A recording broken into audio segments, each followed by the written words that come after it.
Yeah, God bless. Amazing day for me, meeting one of my heroes. Okay. Yeah. Yeah, you're going to be sorely disappointed if you've got me as one of your heroes.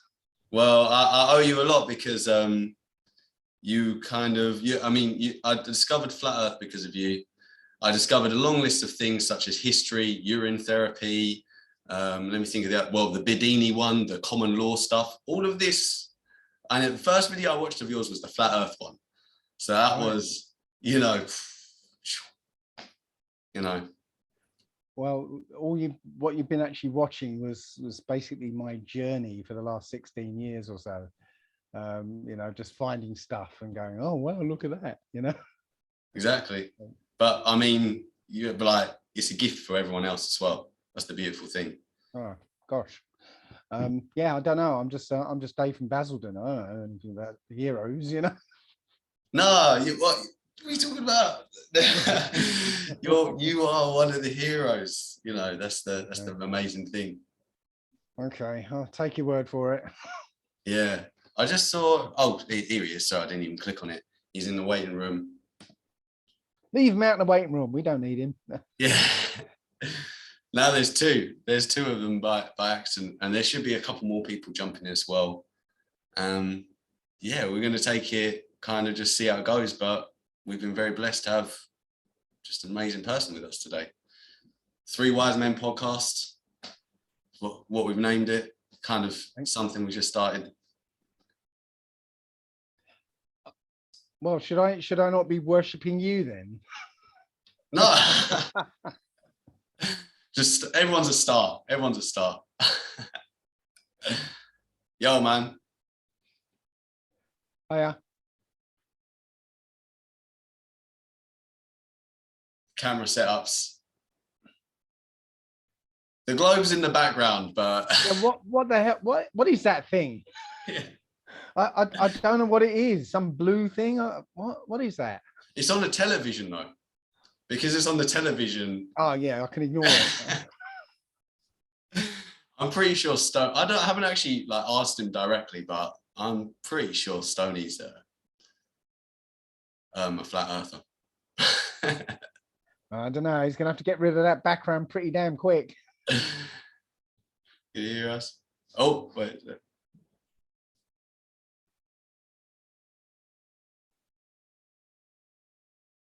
Technological issues.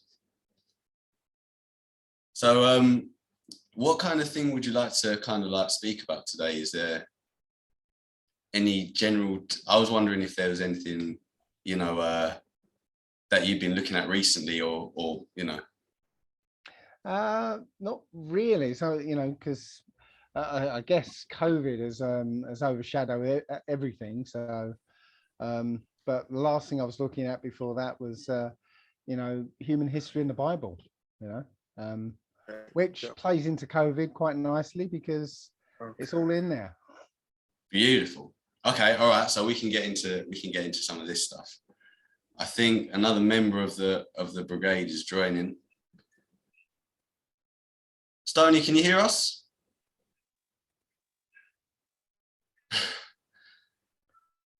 Hello. Hello. Bam, I'm in there. We've got two versions of you. I know I can't. How do I hang one up? This one. Apologies for this, Dave. It's all right. Get yourself sorted. It's fine. We're new to this.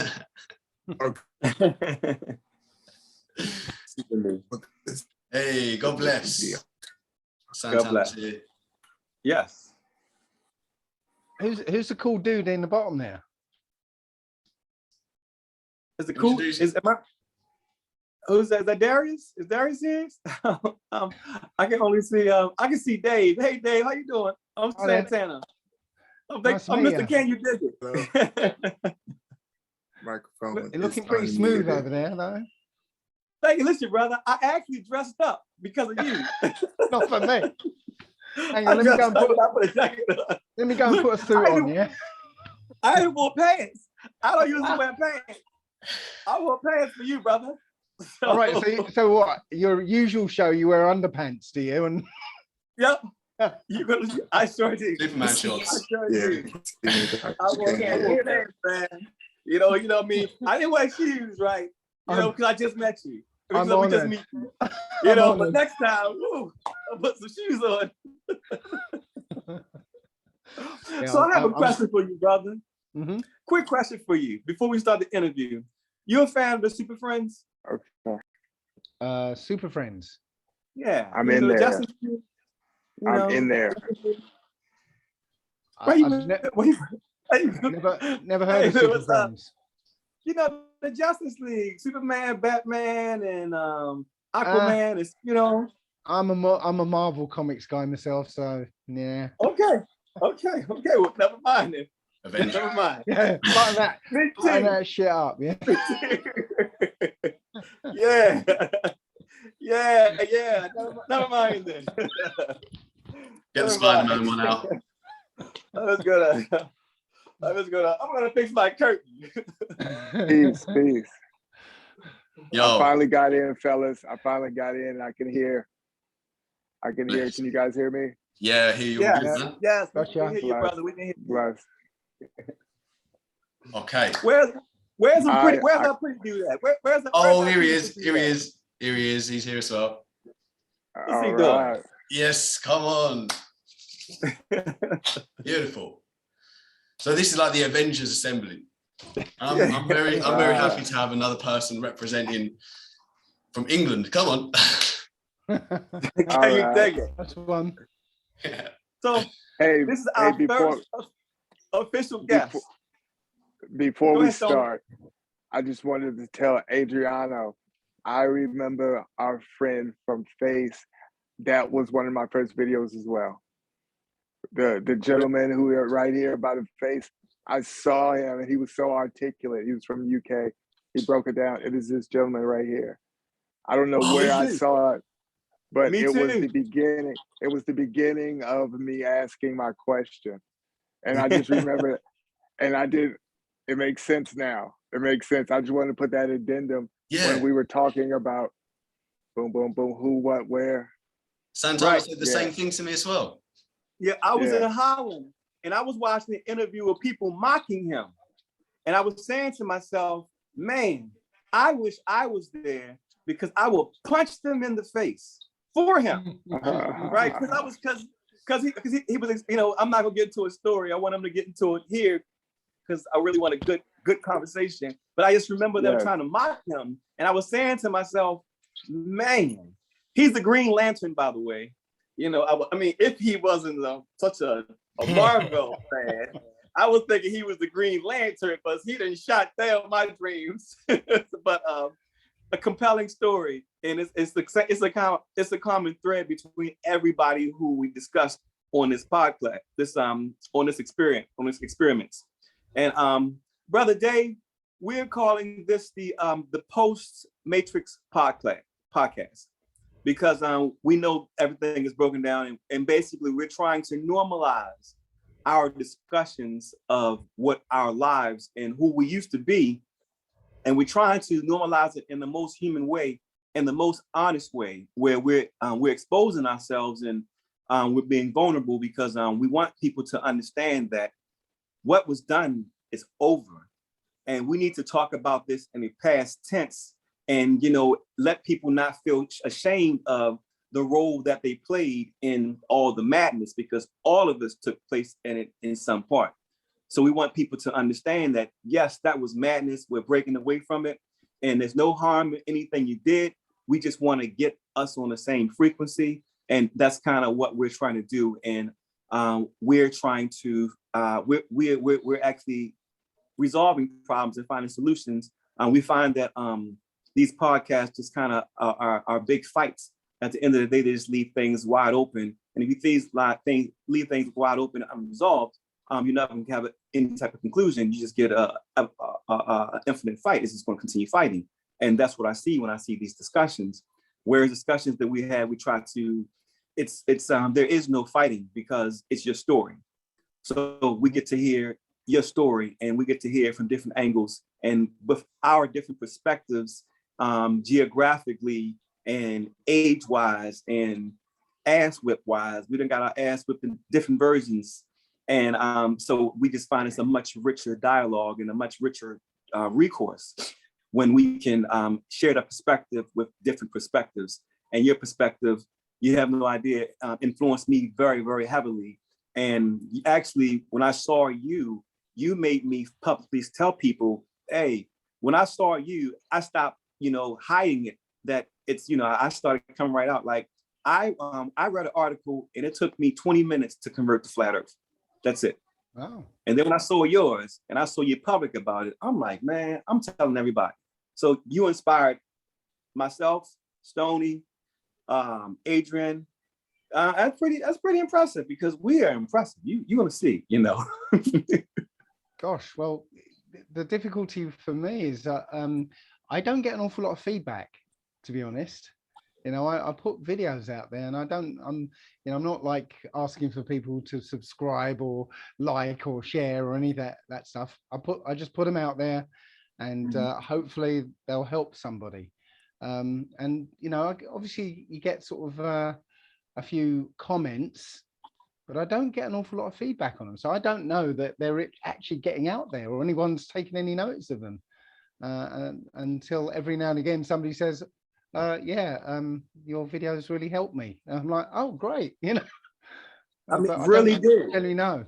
And your book as well. I read the book, and that was life changing. I'm just kind of like in full fanboy mode. God bless you, Dave. Oh, wow. Yeah, no, for real, the book was not only life changing, but it was fun to read. It was fun to read. It was good. So yeah, like it's a lot of power being given to the people by yourself. Oh, I'm actually writing another book, but I'm finding it really hard to find time to sit and write, and that's a problem. But my next book is essentially the real story of the Old Testament, because when I did my first Flat Earth video, I called it The Biggest Lie of All. And while I was researching that video, or doing that video, I found an even bigger lie underneath, and that was this even bigger lie than the Flat Earth. The bigger lie is the story of the Old Testament and who those characters are today. Enki and Enlil. No. Kind of, a little bit. Enki and Enlil and all those are in the Old Testament, but they're only in the Old Testament with one line. There's only one line in the Old Testament talking about them. You have to jump into the Book of Enoch, and the Book of Enoch tells you all about those characters. Right.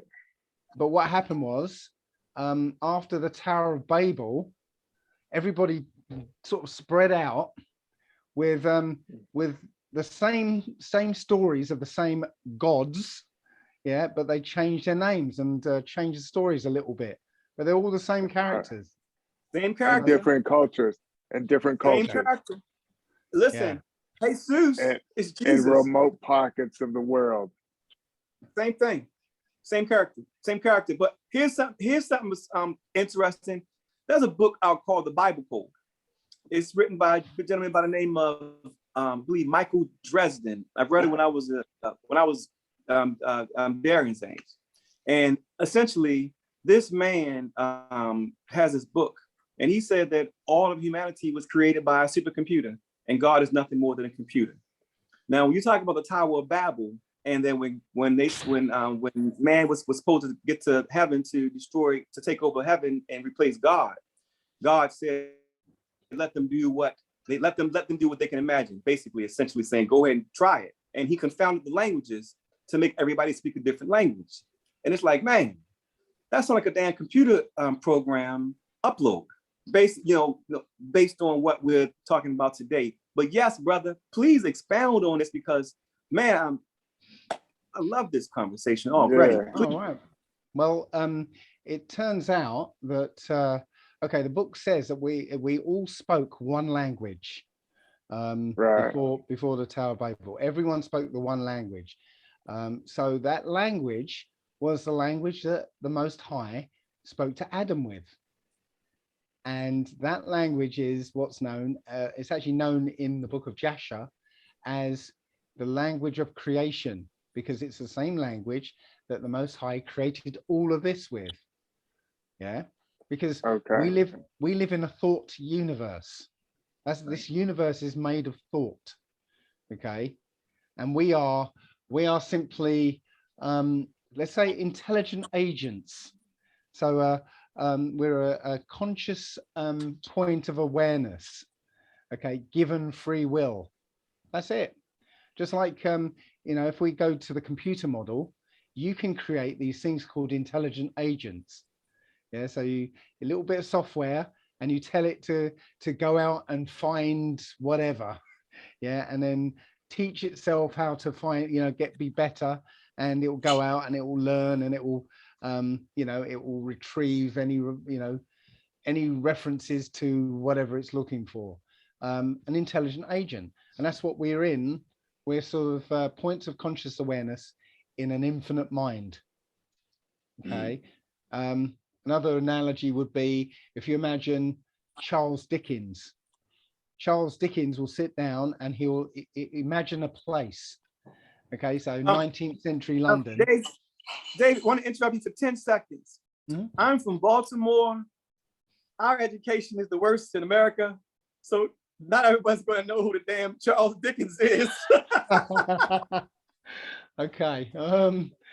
Okay, Stephen King. Okay. Right. No, still no. Oh, still good grief. I'm sorry. I am so sorry. Hey, brother, somebody help me out. Give me an author that everyone knows. Mike Tyson wrote a book. Mike Tyson wrote a book, you know? Hey, okay. Judy Blume. Judy Blume. Who's that? Okay, there you go. There you go. Maybe that looks it. Yeah, there you go. That was that first grade book that everybody had. But not in England, no. No. Look, let's go back. Okay. A well-known author. George Orwell. What about George Orwell? Yeah, George. Oh, 84. 1984. Why don't you say Jack Cousteau? Look, okay, I'm gonna. You know what? I'm gonna go back to Charles Dickens. Charles Dickens, by the way, is a writer. Yeah. And he wrote Oliver Twist. Yeah. Okay. Everybody knows that. It's like a Christmas Carol or something. Christmas Carol. Okay, so Charles Dickens, when he sits down to write, he imagines a place. Okay, so 19th century London, it's all foggy and there's horses and carts and all that. He imagines this place. He populates that place with people, right? And there are people who have a role, right? Like Charles Dickens and not Charles Dickens, like Oliver Twist and all the other characters. And there are non-player characters that's there to fill in the scene, yeah? And the real characters, he gives them a backstory and then says, okay, you've got free will, off you go, what are you going to do? And then he just writes down what they do.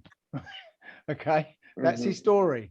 So it's the same with the Most High. He's imagined a place, this place, and imagined people in that place and given them free will and said, off you go.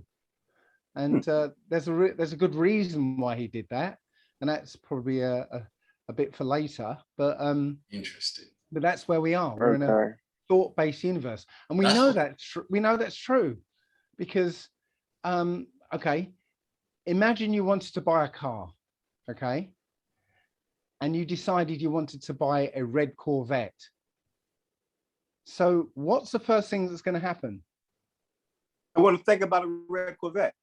You're going to start seeing cars. You're going to start seeing red Corvettes everywhere, aren't you? Yes, sir. Yes, but it turns out it's not because you're attuned to red Corvettes now, and when you see one, you're going to notice it. No, what happens in actual reality is that statistically, more red Corvettes are going to appear in front of you. Because Have It fun. definitely We are works. manifesting it. Yep. Sorry? You're saying we're manifesting it, is what you're saying. We're drawing it to us, is what you're saying. Absolutely. And they've done experiments to show that that's absolutely the case in this world. That Right. Man, they you know had. what, brother? Mhm. I don't usually trust black men, but your accent makes you very believable. Yes, we. I'm yes. going to trust. We're good at I'm that. going to believe this one. You know what, man? Hey, Stoney. You know what? I think I'm going to trust this guy. I want to hear more. I want to hear more for sure. Please, brother. Listen, I'm the class clown, so if you haven't figured out my role, I'm the class clown. So Yeah, I think I'll figure that one out. Yeah. Yeah, so they did experiments with random number generators. So a random number generator will produce a whole series of ones and zeros. Okay.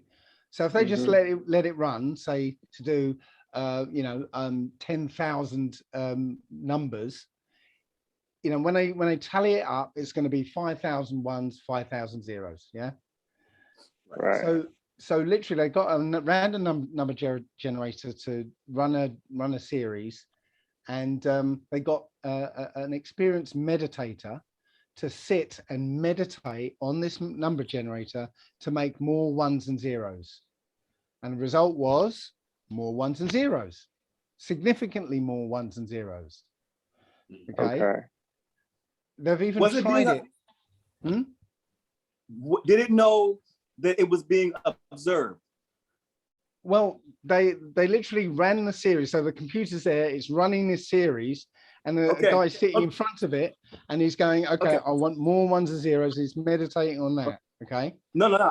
Because you know the light study, and that's why I was asking. So clearly, it knew it was being, right. So clearly, it knew it was being observed. No, I think this. Yes.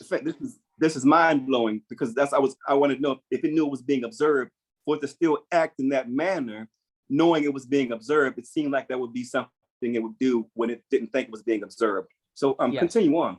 Fantastic. So they've even done it where they've run a series without anyone there, okay, sealed the results in an envelope, and got a meditator 10 years later or some long period later to meditate on having more zeros and ones. So he did that. They opened up the envelope, checked it out, and it was more zeros and ones, significantly more zeros and ones. So again, it's not bound in time, but you're right. If the when it's sealed in the envelope, it's in an indeterminate state until it's opened. And if it's open normally, the indeterminate state sort of resolves down to 50% ones and 50% zeros. But if it's affected by somebody, then it's going to be different. So we live in a thought-based universe, and we are just a conscious awareness of the little point of conscious awareness in that sea of thought. And it feels real because everything around us is thought-based, just like our bodies are, so this is where we are. I feel like that. I just feel like the fact that either that we've got free will, or the fact that we've even been given this illusion of free will, though, that's got to mean something. Yes. Well, do you want to know what it means? Yes, I do. That's what I was. Well, it really should be the end of the show when I reveal this, but so I'll reveal it and we'll end it there. Yeah, shall we? Well, wait, I'll tell you what. Can I ask you a question before the big reveal? Can I ask you a question before you reveal? Sure, absolutely. How did you come upon this knowledge? Did this knowledge come to you? Did you seek it? How did you retrieve this information? That this is the first time I'm hearing some of these things, and I hear some crazy things. It's it's a question of seeking it. If you ask a question, somebody told me this, if you ask a question, it creates a vacuum in the universe. It does. And that vacuum has to be filled. Yeah. He's right. So you just keep asking questions. You keep plugging away at a particular subject. The answers will come to you. I've had it where I've asked a question and I'm thinking, I've been focusing on this question like crazy, and then somebody walked past me and give me the answer. It's not, you know, he'll be mumbling it to himself, and it's like, what did he say? Yeah. Yeah, Wow. can I explain how that happens and why that happens? Go ahead. Because when the creator talks to us, the way the creator talks to us, sometimes the creator has to deliver you the message. You don't always get the message. For example, you listen to How Can You Heal a Broken Heart, and you listen to Here Comes the Sun. The Beatles version and Nina Simone's version, listen to it, there's a slight difference in it. And the Beatles got the song first, but they didn't get the entire message. And Nina Simone found the entire message in the song Here Comes the Sun. As a saying, how can you heal a broken heart? The Bee Gees sung the song. They wrote it originally, but they didn't get the message. So Al Green redid it. So when you don't get all the message that you need, God sends somebody else to give you the rest of the message to put you the rest of the way on frequency. So that's what happened. Or you haven't asked the right question. Dig it, man. Listen, man. I gotta tell you, man. Can we be friends, man? Because I thought we already were. I like you. And man, please continue on. Listen, please continue on. You're just blowing our mind over here. Right. Well, there's a book that was taken out of the Old Testament. It's called Second Esdras. Okay, it's actually the fourth book of Ezra, and it's in the what's known as the Apocrypha.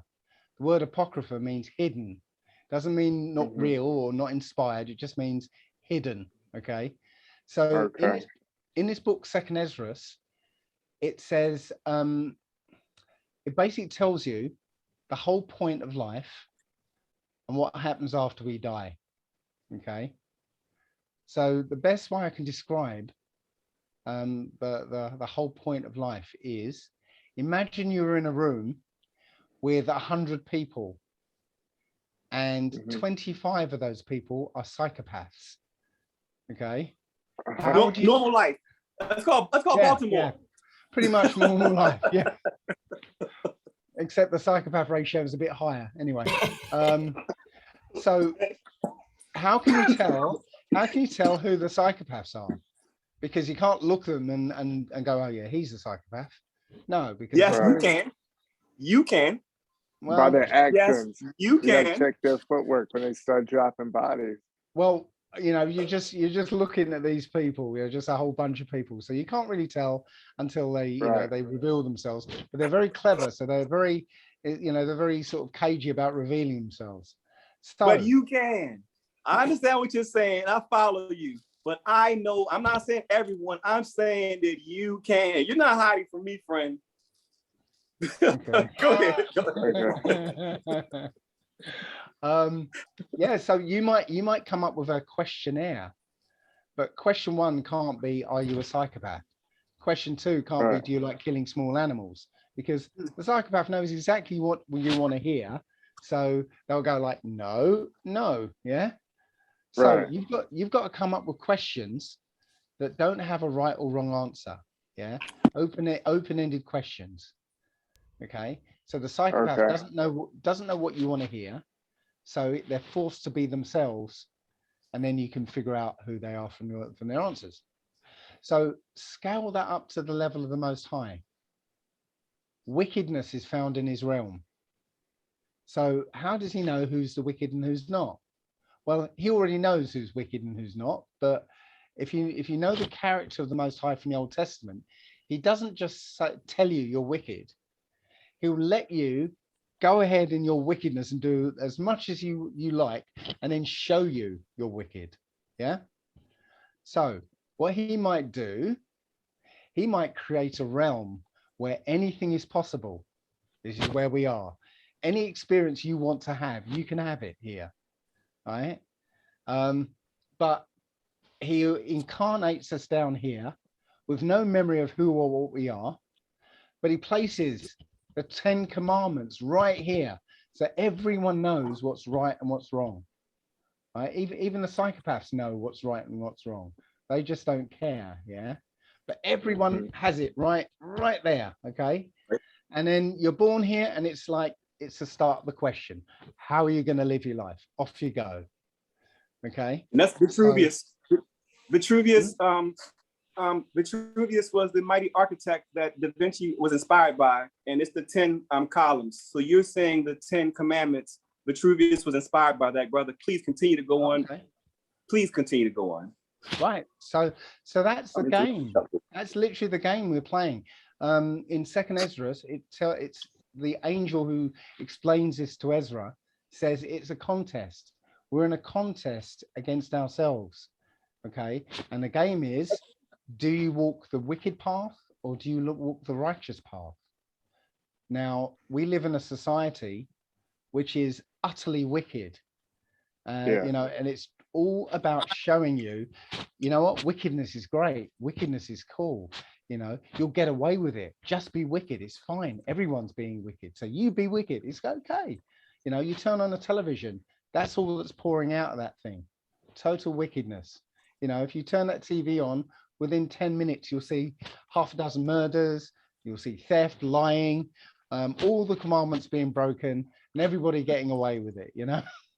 Yeah. So essentially, if you do nothing, if you just go along with this system, as a friend of mine once said, better make a choice because the devil owns the fence. Yeah. If you go along with this system, you've made your choice. Okay. Because you know, it's like if you're standing there and you see somebody being beaten to death right in front of you and you do nothing, well, you're an accomplice now, right? 100%. Right. The word neutral to me is a disgusting, filthy word. If you can't stand up to say something's right or wrong, just don't say neutral to me. Just say you're scared. Continue on. I have I think I'm self-diagnosing myself with Black Tourette's. So you have to forgive me, brother. So that's it. The you know, you've literally got to make a stand. Otherwise, you're actually choosing wickedness, and that path of wickedness is a nice, wide, comfortable path. And you know what? If you do nothing, you'll just flow down that path nice and easily. Right? The righteous path is a lot narrower, and if you start walking it, people are going to start laughing at you. Your friends are going to leave you. Your wife might even leave you. You know, people are going to be pointing and laughing and want to kick you while you're down and everything. It's a hard road, but it's a right road. And when you're on it, you know it. Right now, I think you get an opportunity. You know, if you're sort of just flowing down that wicked path, I think every man, woman, and child gets an opportunity. I think for a man, it's around about the age of 40 when you stop and you go, am I doing the right thing? What is this all about? Why am I here? You know, and you get this moment that you've got the opportunity to jump across to the righteous path. But if you listen to what the system says, it basically suggests you go screw your secretary and get a flash car and you know, it will be over and you can carry on down the wicked path. That's why you always have to, that's why I always recommend as a professional, make sure when you get a secretary, make sure she's very, very qualified, make sure she's smart, and make sure she's ugly.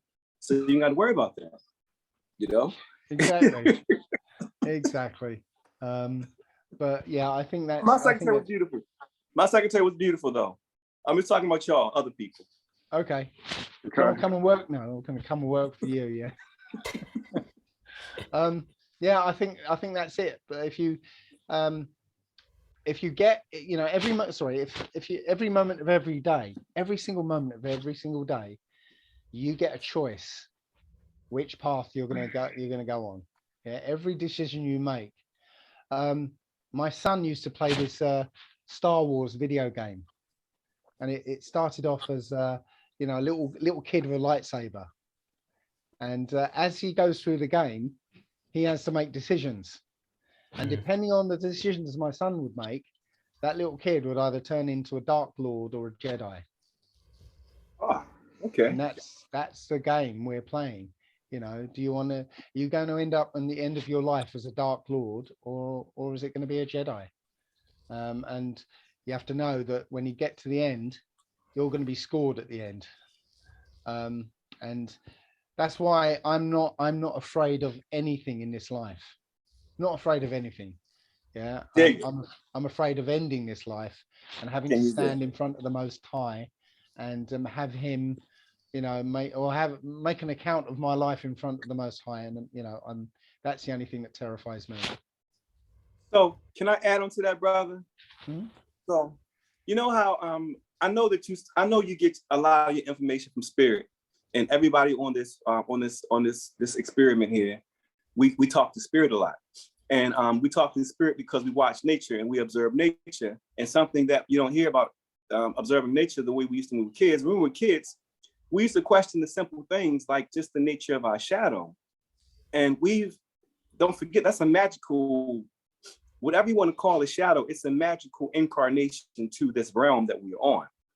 And anything on here has a duality. Everything is, nothing's bad, everything's good, everything's bad, both the same as good as bad. So people stopped asking the question about the shadow. So just like you said, I went to the source and asked them, what is the shadow? I remember I used to play with this thing when I was a child. What is the purpose of it? So then I looked, I started watching Nights of Arabia, some type of video in the sand. And I saw how the trees and the camel shadows protect these people during the daytime. And it gave them shelter and gave them shade. And that was the positive aspect of what this thing that we call a shadow is. Yeah.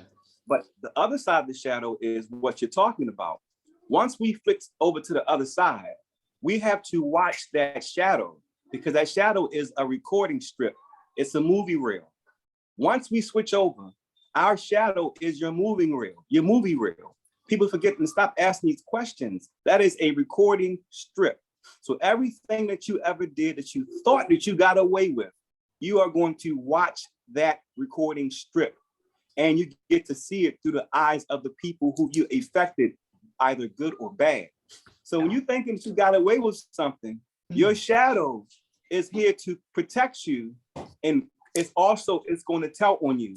It's going to cover you and give you shade, but it's also going to tell on you, the duality.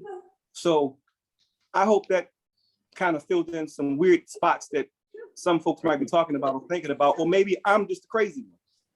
No, that was powerful. I was actually going to say that what you just described is essentially final judgment, because good, because I just thought I was sounding crazy over here. No. Thank y'all for saying that.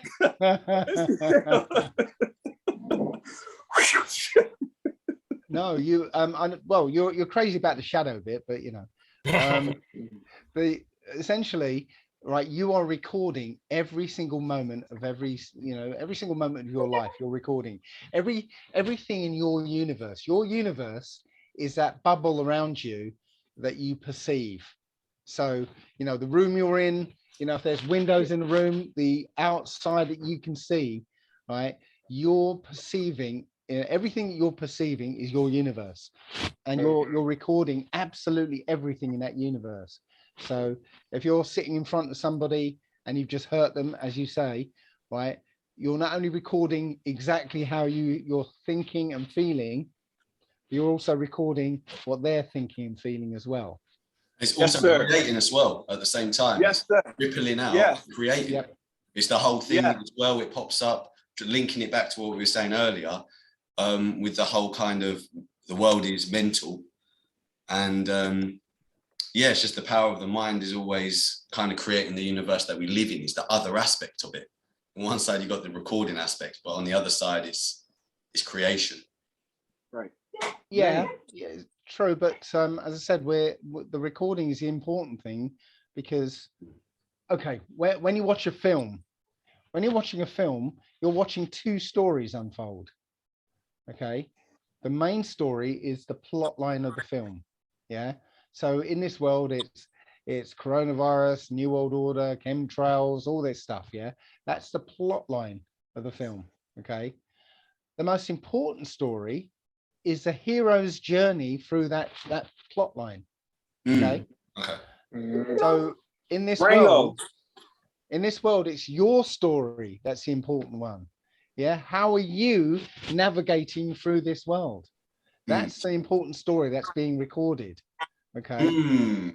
I hear you. Right. So it's like you're the creation manifestation is, in a sense, it's chicken egg, right? Because what you're creating is ultimately what's being recorded, and that's what is that's what we're going to be judged on. Sorry, I can't get because you're creating it and recording it because you're creating it. It's what you want. It's your character expressing itself.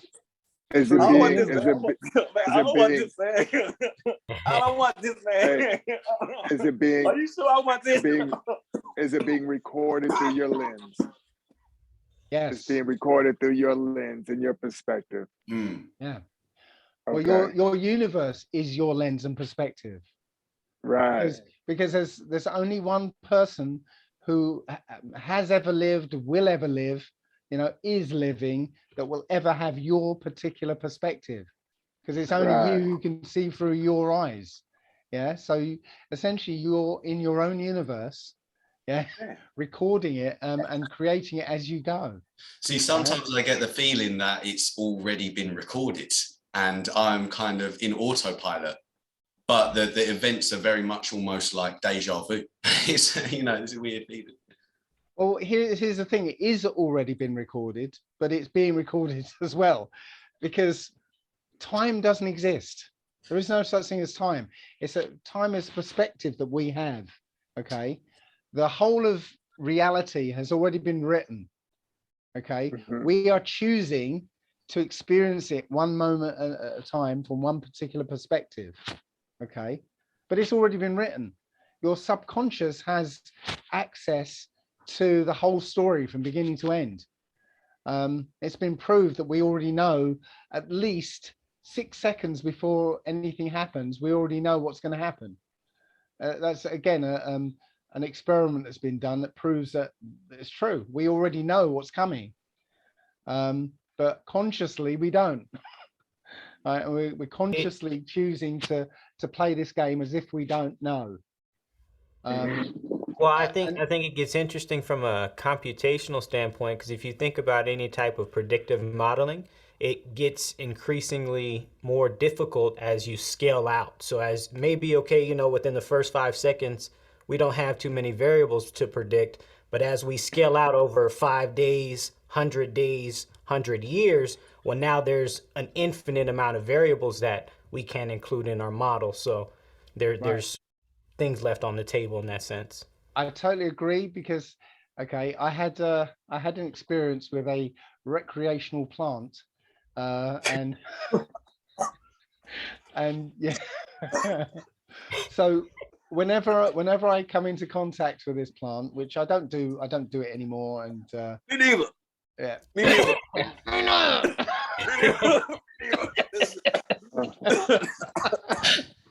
I know what you mean, man. I'm the same way. Same way. Go ahead, brother. Right. When I used to sort of have take it. I used to eat it, actually. I wouldn't smoke it. I think that's a wrong approach. I used to eat it, and it would actually take me on what I call a cannabis journey. Yeah. Okay. Indeed. So it would teach me stuff, and I'd have to kind of meditate on what it taught me for about 3 or 4 days, but I'd always come out of it with something profound. How much did you have to eat? Now that I'm going to do it, because I don't do drugs. Not as much as you'd have to smoke, because for some reason when you eat it, it's a different effect, and it is more psychedelic. And they definitely does take you on a journey. I think in a sense, a lot of there's many methods, and they're all going in the same direction. They all take us to a similar place, basically. It also ties into when I was saying about the language that we used to speak. The language we used to speak was a language of pictures. Okay. And the weirdness of a trip is literally you thinking in pictures again instead of thinking in language. Okay. Well, I'm going to disagree, because there's all kinds of weird stuff from trips. But as I said, most of it comes from this transition away from thinking in language, in words and things, into thinking in pictures, which we're not used to doing. We can't do that because we're locked in our left brain at the moment. And not to cut you off, brother, and see, man, you're blowing my mind. I thought it was just telepathy. I thought that the confounding of the language was telepathy, because I know you can read things now. You can, and to our minds, you know, because we've got a weird view of what telepathy is. You know, we're thinking, you know, Professor Xavier who goes, yeah, I can hear what you're saying. You know, no, it's not that. You know, it's. Are you more, sure? Are you sure? I'm pretty sure. I'm pretty sure, because one of my cannabis journeys, actually the very first one, told me what telepathy was all about. But I was talking about the cannabis journeys for a reason. It was one of the last ones I did was telling me the nature of time, and what I experienced was that I was at a point, and spreading off from that point like a tree were all these possible futures, and behind me were all these possible pasts. Yeah. And I went through this process where I could choose which future I wanted to have, and I could sample each one. And as you were saying, sorry, I don't know your name down at the bottom there. Oh, they call me Can You Dig It? No, no. My mother down there. Oh, Darian. Sorry, Darian. Darian. We call him the smart aleck. Smart aleck, we call him. Okay. He think he know everything. He think he know everything. You gonna see though. Know everything and know nothing. Yeah. So just like you were saying, what I experienced was I could sample a possible future, and as it went on, it just fizzled out, because you know it got less and less distinct, and then but I got a taste of what that future held. So just to tell a little story, I was working on a free energy device with a whole load of people, and we were going to knock off at like 6 o'clock. And I got talking to some of the girls that were around, and they said, "Oh, we're really gonna have some of this recreational plant later on up on the hill." So before we finished, I thought, well, when I take some cannabis oil, it usually takes about an hour to kick in. So I think, well, if I take it now, by the time we're finished, I'll go up the hill and I'll be ready to start going. Right. So I took it, and then the engineers on the project said, "Oh, we're getting really close. Let's just carry on." I thought, okay, hopefully we're going to finish soon. So we're working away, and then it started kicking in, and I experienced a time loop. I experienced the same thing happening over and over and over again. It was a sequence where one of the guys switched on this machine. It was started spinning quite fast, and one of the engineers went faster, like that. The guys turned it up faster than it ever went before, and the thing started to glow, and all this energy came off of it, and then it exploded, and everybody died. And then it reset, and I was not where I was before. I was a little to the left. And then the whole sequence happened again. The thing exploded. Most people died, and I was sort of almost mortally wounded. Right. So then it reset again, and I was sort of a little to the right now, and whole thing started. Most people died. I was badly injured, and I was seeing this thing like just repeating. Eventually it got too much for me, and I had to get out of the room. So I went into the next room, and there were all these people waiting to hear what was going on in the other room, and they were asking me questions, and all I could go was so literally I sat down, and the cannabis said to me, "You're afraid of death, aren't you?" I said, "No, I'm not." He said, "Well, choose the explosion then." I was like, okay. So I went back into the room, and the sequence started again. And so I was trying to tough it out to the explosion, and this little child came in and stood in front of me, And the cannabis said, what about now? This child's going to die. I said, well, I think everyone in the room's going to die. So fair enough. So my girlfriend came in, stood right in front of me and said, what about now? Because now she's going to die. I was like, oh, okay. I said, well, we're going to die together. So it's okay. Oh, wow. So then this guy came in, right? This guy was like this blonde Tarzan type guy. Yeah. So he came in and stood next to us. And I got this sense that, okay, the explosion is going to happen. I'm going to be badly injured, like in a wheelchair or something. My girlfriend's going to end up with Tarzan. Like, it was like, what about now? I was thinking, okay. And eventually I said, no more.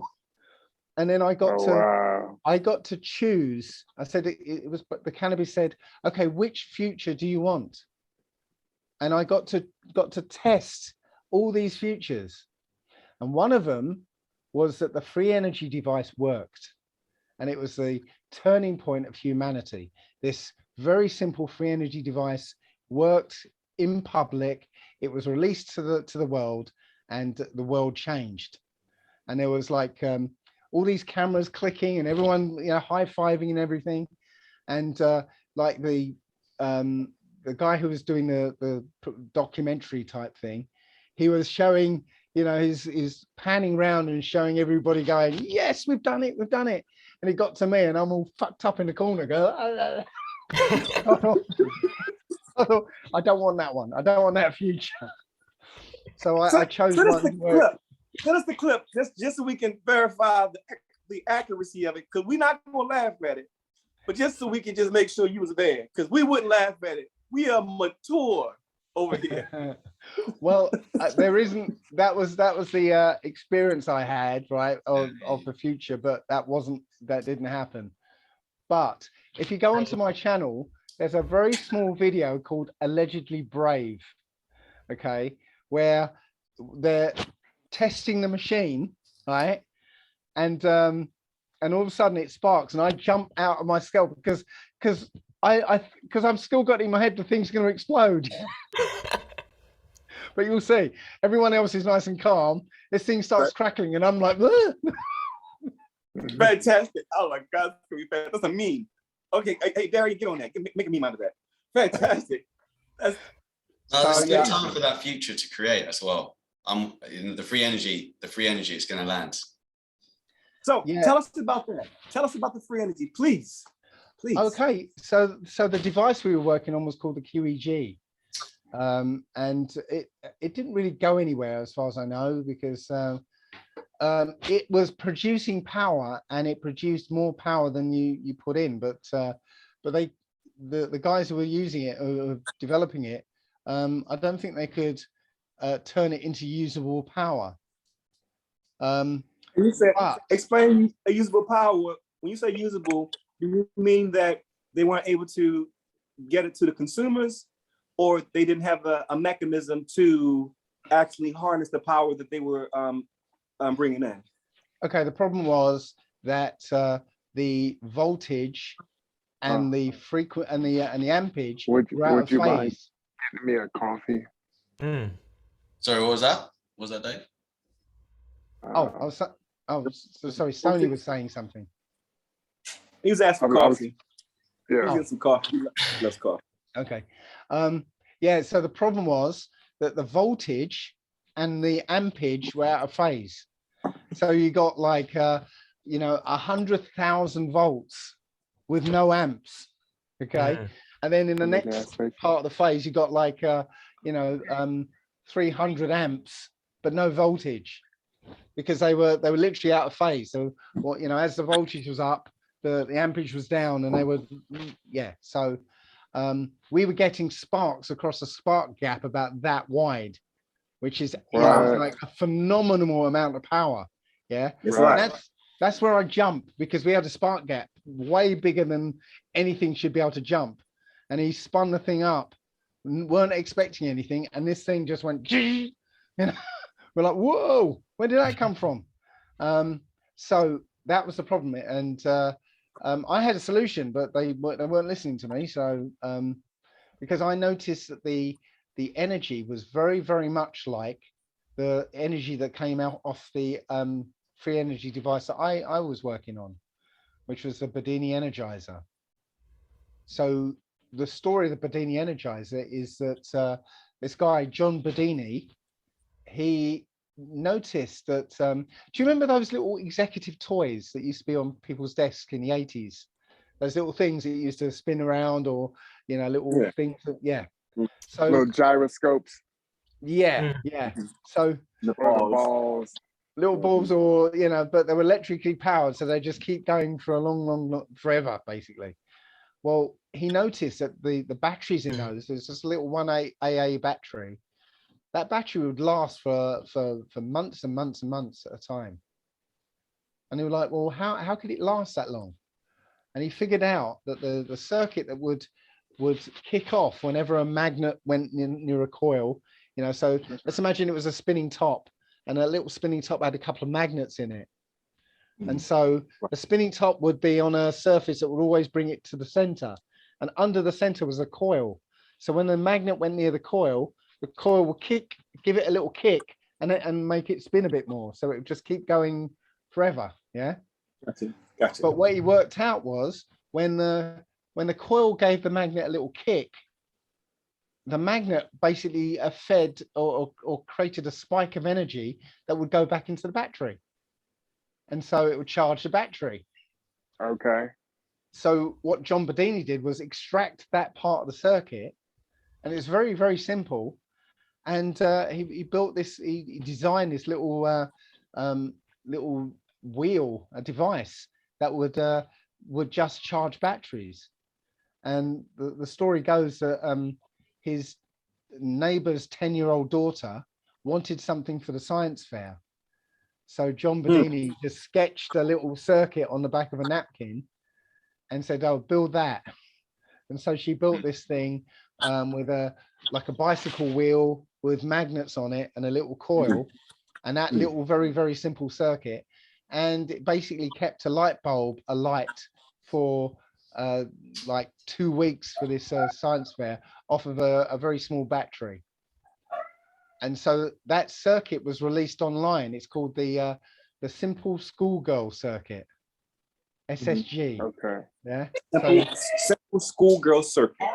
Yes. So anyone can you can Google it now and find, you know, the SSG or Bedini Energizer, the Simple Schoolgirl Circuit, and it's just very simple. Yep.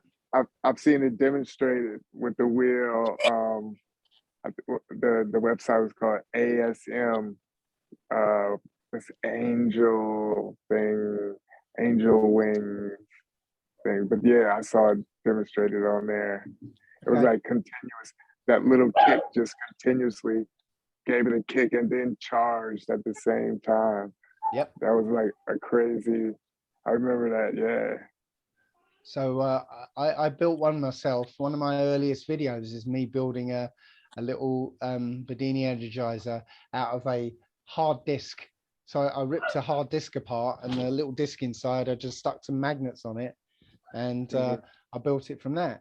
And it literally, you can see it on my video, charging like I had a little battery powering it, a little don't know if it's even smaller than a motorcycle battery, a little battery powering it, and it was charging up a car battery underneath. Wow. And so I ended up buying John Bedini's 10 coil, so a massive wheel with 80 circuits rather than the one circuit, 80 of them slapped together. And when we got that running, it was again Tesla style sparks, you know. Oh wow. And then I built a motionless version. I figured out how to build one that didn't even need the wheel. You just built put the coils together, and it would do it without having it, you know, a wheel moving around. And I had that powering my motorhome for like 3 months until I blew it up. I was experimenting. Oh wow. Have you patented these designs that you've built? I can't, because John Bedini put it out for free.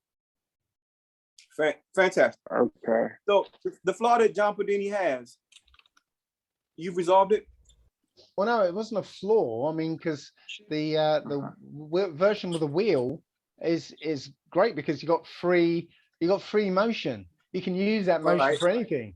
You know, you could actually add a generator to that, and it will also generate normal power. Yeah, and because that's free, that motion is free. So, I have a bunch of patents. So I'm just yeah, I'm trying to. So are you still doing this? Is the question I'm trying to figure out. Is this something that you're trying to tell us about? Is something that this is something that's very in line with all of us. All of us kind of met through the Tesla coil that's being produced down in Mexico by Christian. So that's how we kind of met. So, you know, you're talking about this coil producing free energy. You know, it's like, okay, listen, I just literally financed one last year, a Tesla coil for healing. So tell us about this, and tell us how, if we apply this to, so here's what's going on. This is a post-matrix experiment that we're doing. And we're trying to help people walk away, you know, help people walk away.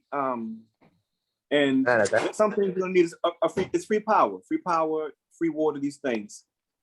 Explain how this device could be attached to something portable or home, or tell us how it can be, how you would envision this for the people who want to be kind of off track, more into the suburbs, and even all people who might want to be in the wilderness or the desert, but just kind of off grid more.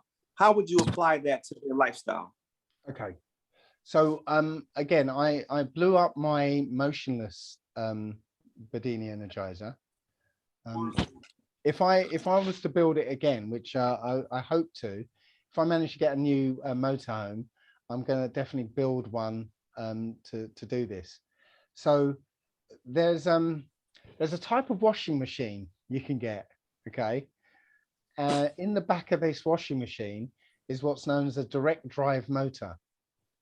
It's it's called a direct drive motor.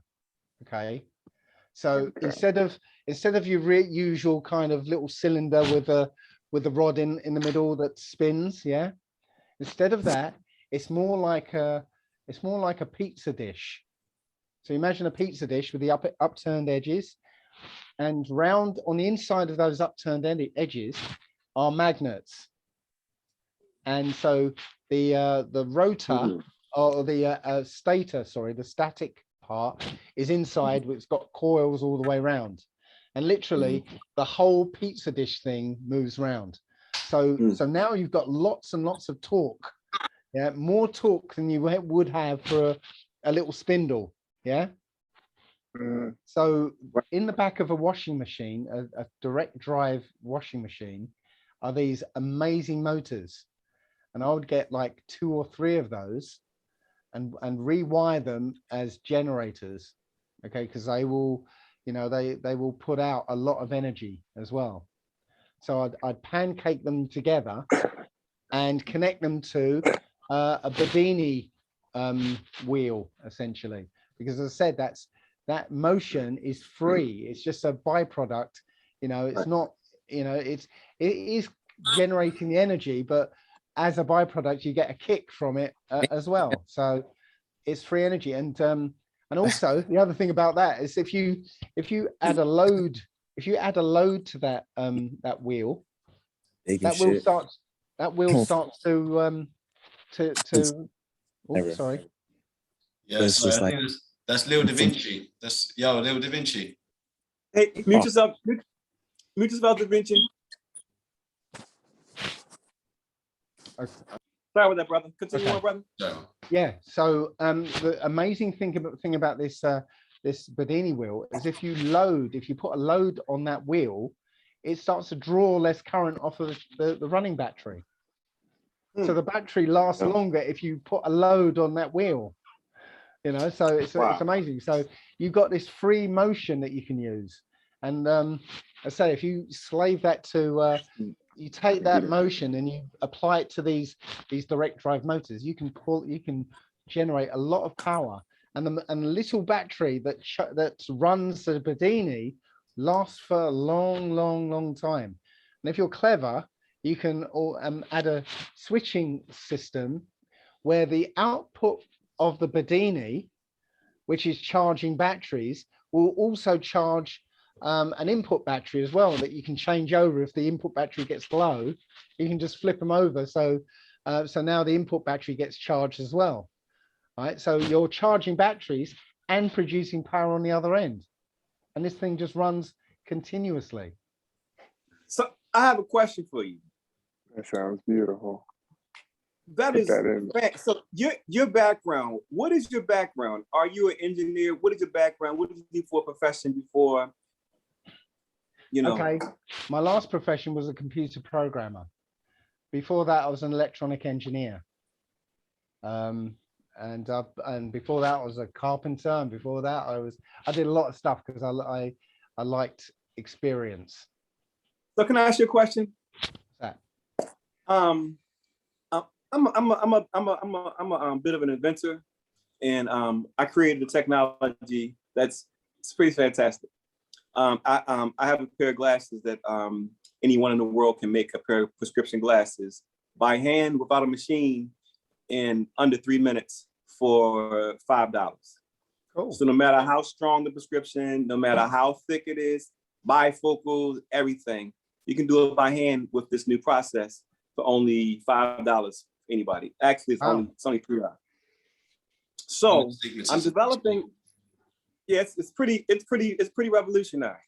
But I'm developing a particular pen right now that basically anything optically inclined that wants to correct the astigmatism, whether it's a pair of binoculars or a camera, 3D glasses, the world has to go through me first to get permission to be able to do so.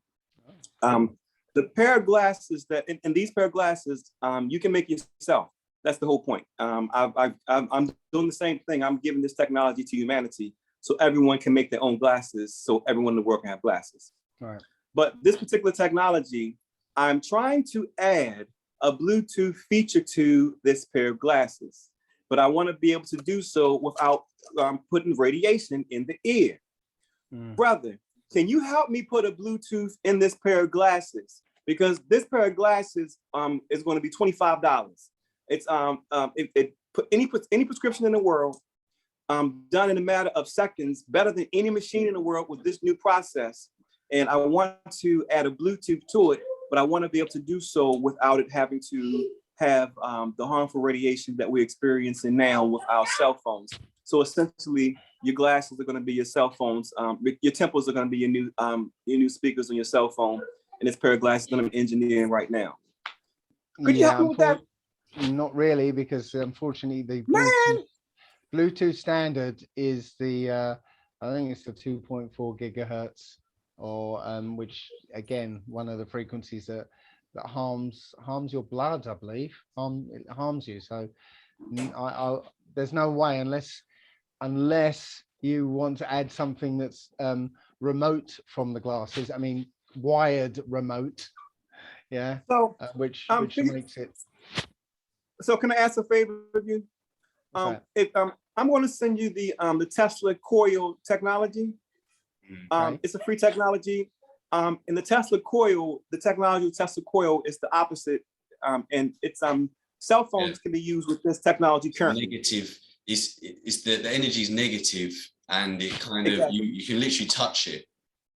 Yes, and it's healing. It's healing energy. Well, I'm going to send you this technology. Yes, sir. Please. I was just going to say that is the energy is the same energy that comes out of the Bedini. It's a radiant energy. It's negative energy, implosive energy, and the spike that this Bedini produces is identical to a nerve spike. So the spike of energy that as nerves fire, it's the same energy. And yes, it also heals. So you can put your hands on the terminals. Right. We got to find some energy like devices that tune straight into the, there's got to be a way to incorporate it with the glasses. and see, and what in the technology you were discussing as far as how the spike takes place, I was thinking just that because the spike takes place and the power is low frequency and the spike takes place naturally, it doesn't have to be much power. But because this is negative power, I want to know if I was thinking that someone clever like you can figure out that part, because this is negative energy coming in. It's a negative feed, but the power still produces the same thing. And it also does it through the air. I can hold a light bulb and hold a light bulb. Matter of fact, there's a demonstration that we have. We want to send it to you. And I can hold a light bulb and just come close to it, and it'll make the light bulb turn on. So it's the same energy. You're saying it's the same radiant energy. radiant energy. Yeah, yes. radiant energy. You can do the same thing with a beanie. Hold a neon bulb with one leg and put it near the wire, and it will light up. Yeah. Right.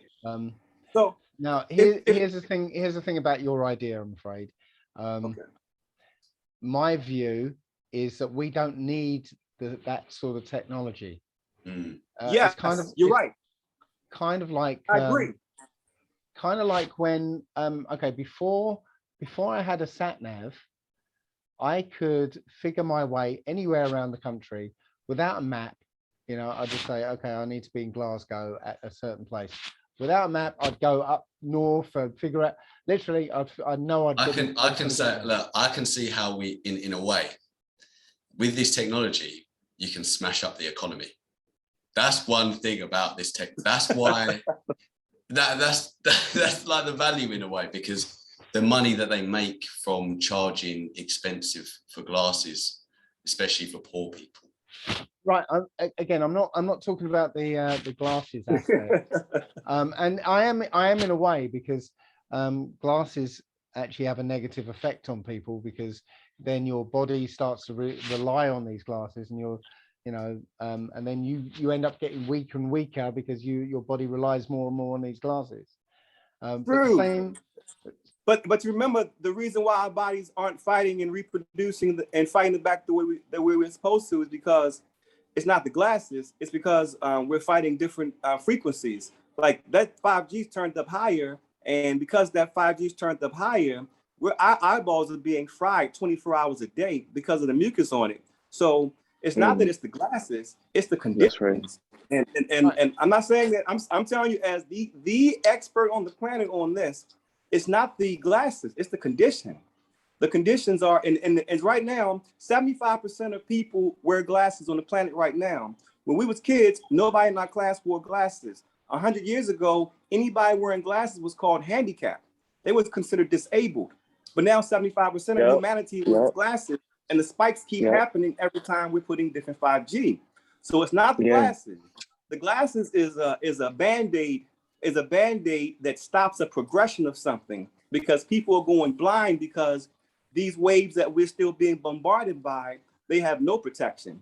So until we can get someone to turn off these waves, you need to have some type of protection in front of your eyes. So I'm with you with technology 1,000,000%. But if I'm giving you a pair of glasses that cost $500 and a cell phone in one, and it only costs $25, well, I'd rather it's much better in the hands of humanity than in the hands of the people who are currently doing it. So that's why we do these type of things. All I'm saying is, I'm not having to go at your product and whatever. I'm just saying that. No. But I just want to expect. We just want to put everything into context. That listen, things are bad, but you need a Band-Aid for now. And until they turn that 5G off, things are going to progressively get worse. That's not going to happen though. It's only going to scale up. I got you. Trust me, it's happening right now. All of it's shutting off.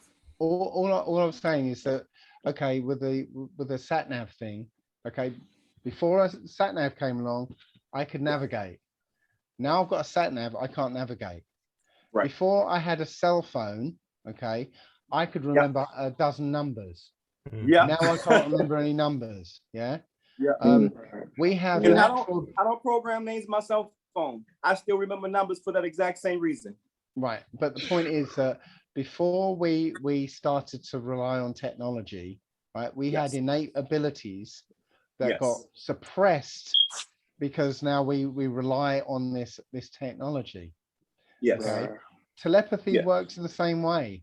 You know, we still use telepathy, and we don't realize it. You know, sometimes we just say, oh, it's a coincidence. You know, it's a coincidence that I was thinking about John Smith, and then all of a sudden John Smith phones me up.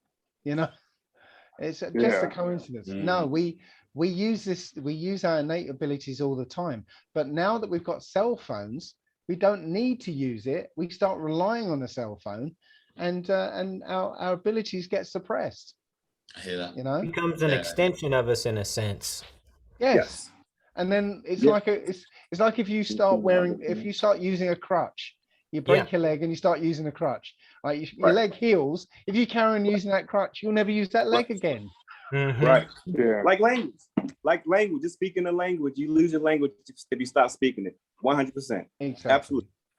So I'm not having to go at your idea and stuff, but my view is to try and get away from technology. I want to start the new Luddite movement. You know, a lot of this technology, I just want to smash and say, look, we don't need it. I don't need it. It's very convenient and all that, but when you really look at it, the technology is only relevant, or a lot of this technology is only relevant in this society. You know. I love it because I got to meet Dave, though. God bless. That's a big benefit to the technology. But you know, you could have the best cell phone in the world, but if you were marooned on a desert island, it's a brick. You know, it's just a piece of plastic. Imagine you might be able to use it to bash things with or whatever, but it's no good. It's only relevant in this society. Yes. Guys, we gotta give the introductions now. We gotta give some introductions properly. Because we got Little Da Vinci in the building and we got Darren in the building. Darren's been here for time, God bless, but we didn't give the proper introductions. And we got Dave Murphy, but I'm just giving the introductions, sending the love to everyone right now. Little Da Vinci, what are you saying? Yo, what's good? What's good? How you doing, bro? Yeah, let's do it. Let's do a little intro. How you doing, man? All is well, just maintaining. Trying to look for my other phone, but how about y'all though?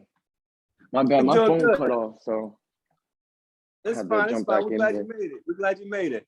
This the gentleman we're interviewing, it's funny, we had all of us were touched by the same gentleman, and he kind of heavily influenced all of us in that. I didn't touch any of them. I didn't touch any. Not physically. You made me out like a sex offender. Did I say touch? I said touch them, right? I touched them, right? Because I can't confirm anything. But he inspired us. From all of us in different ways. You know, it was his independence and his braveness to come out and say it when no one else was saying it made me say, you know, that's true courage. So this is the gentleman who inspired a whole bunch of us. If you're not familiar with him already. Yeah, I think Dave saved my health, to be honest. Like, I know you're probably looking at me thinking, well, geez, well, this guy's health got saved. Like, what? Like, where was he before? Like, but for real, the urine therapy was a massive change. Just reading the book in general, because it goes into all aspects of holographic theory of the mind, the kind of what's actually in your food, and then also like kind of what the body is. Like, you know, that kind of search in itself has really like led me to so many places in my life that, like, you know, the spiritual path that's fulfilling. So yeah, no, God bless you, Dave. I don't know what words, just God bless you. A million times. Namaste. That's peace. So Dave, what are the things that you're doing now? Like your passions that you're putting your time, your energy in. Right. Well, so one of the solutions that you know, people talk about, you know, at this day and age with all this stuff going on, you know, is to create a community. Yeah. And I mean, I've been sort of part of that for the last, I don't know, 15 years or so. That lots of different communities out in the middle of nowhere, and I've kind of concluded that it's not going to work if you just grab a group of people and run away to the woods or something and create your own little community. That's not going to work. So what will work is if you transform the community you're already in. And so that's what I've been concentrating on for the last, guess, year and a half now. That we go to Baltimore. What is that? You should try that. Go to Baltimore. Try that in Baltimore. I'd love to. I'd love to actually, because we created something called the Eastbourne Community Cooperative. So essentially, we just got a whole bunch of people together to work together towards the same goal, that we support each other, and so that we can live as best we can independently of the system. So if the system goes down, we're like a mutual support network. So what kind of things that you guys like, your support system? Is it like, does someone take care of groceries? Does somebody take care of water? How does that work? Right. So right now, some of the initiatives we've got a homeschool group. We've got okay. One of the initiatives we started regarding food is that we most of the members donated their back gardens, so we started growing food in everyone's back garden. Then we've literally liberated an abandoned nursery or garden center. Okay, so this place has been abandoned for about 15 years, and all these massive greenhouses have been full of undergrowth. Literally, the trees had grown through this thing. So we've literally spent the last year hacking our way into it and trying to restore it. And now we've started growing food in at least one or two of the greenhouses now. We've got like 4 more massive greenhouses, about 100-foot long by about 20-foot wide, and we've got 6 of those. Yeah. Wow.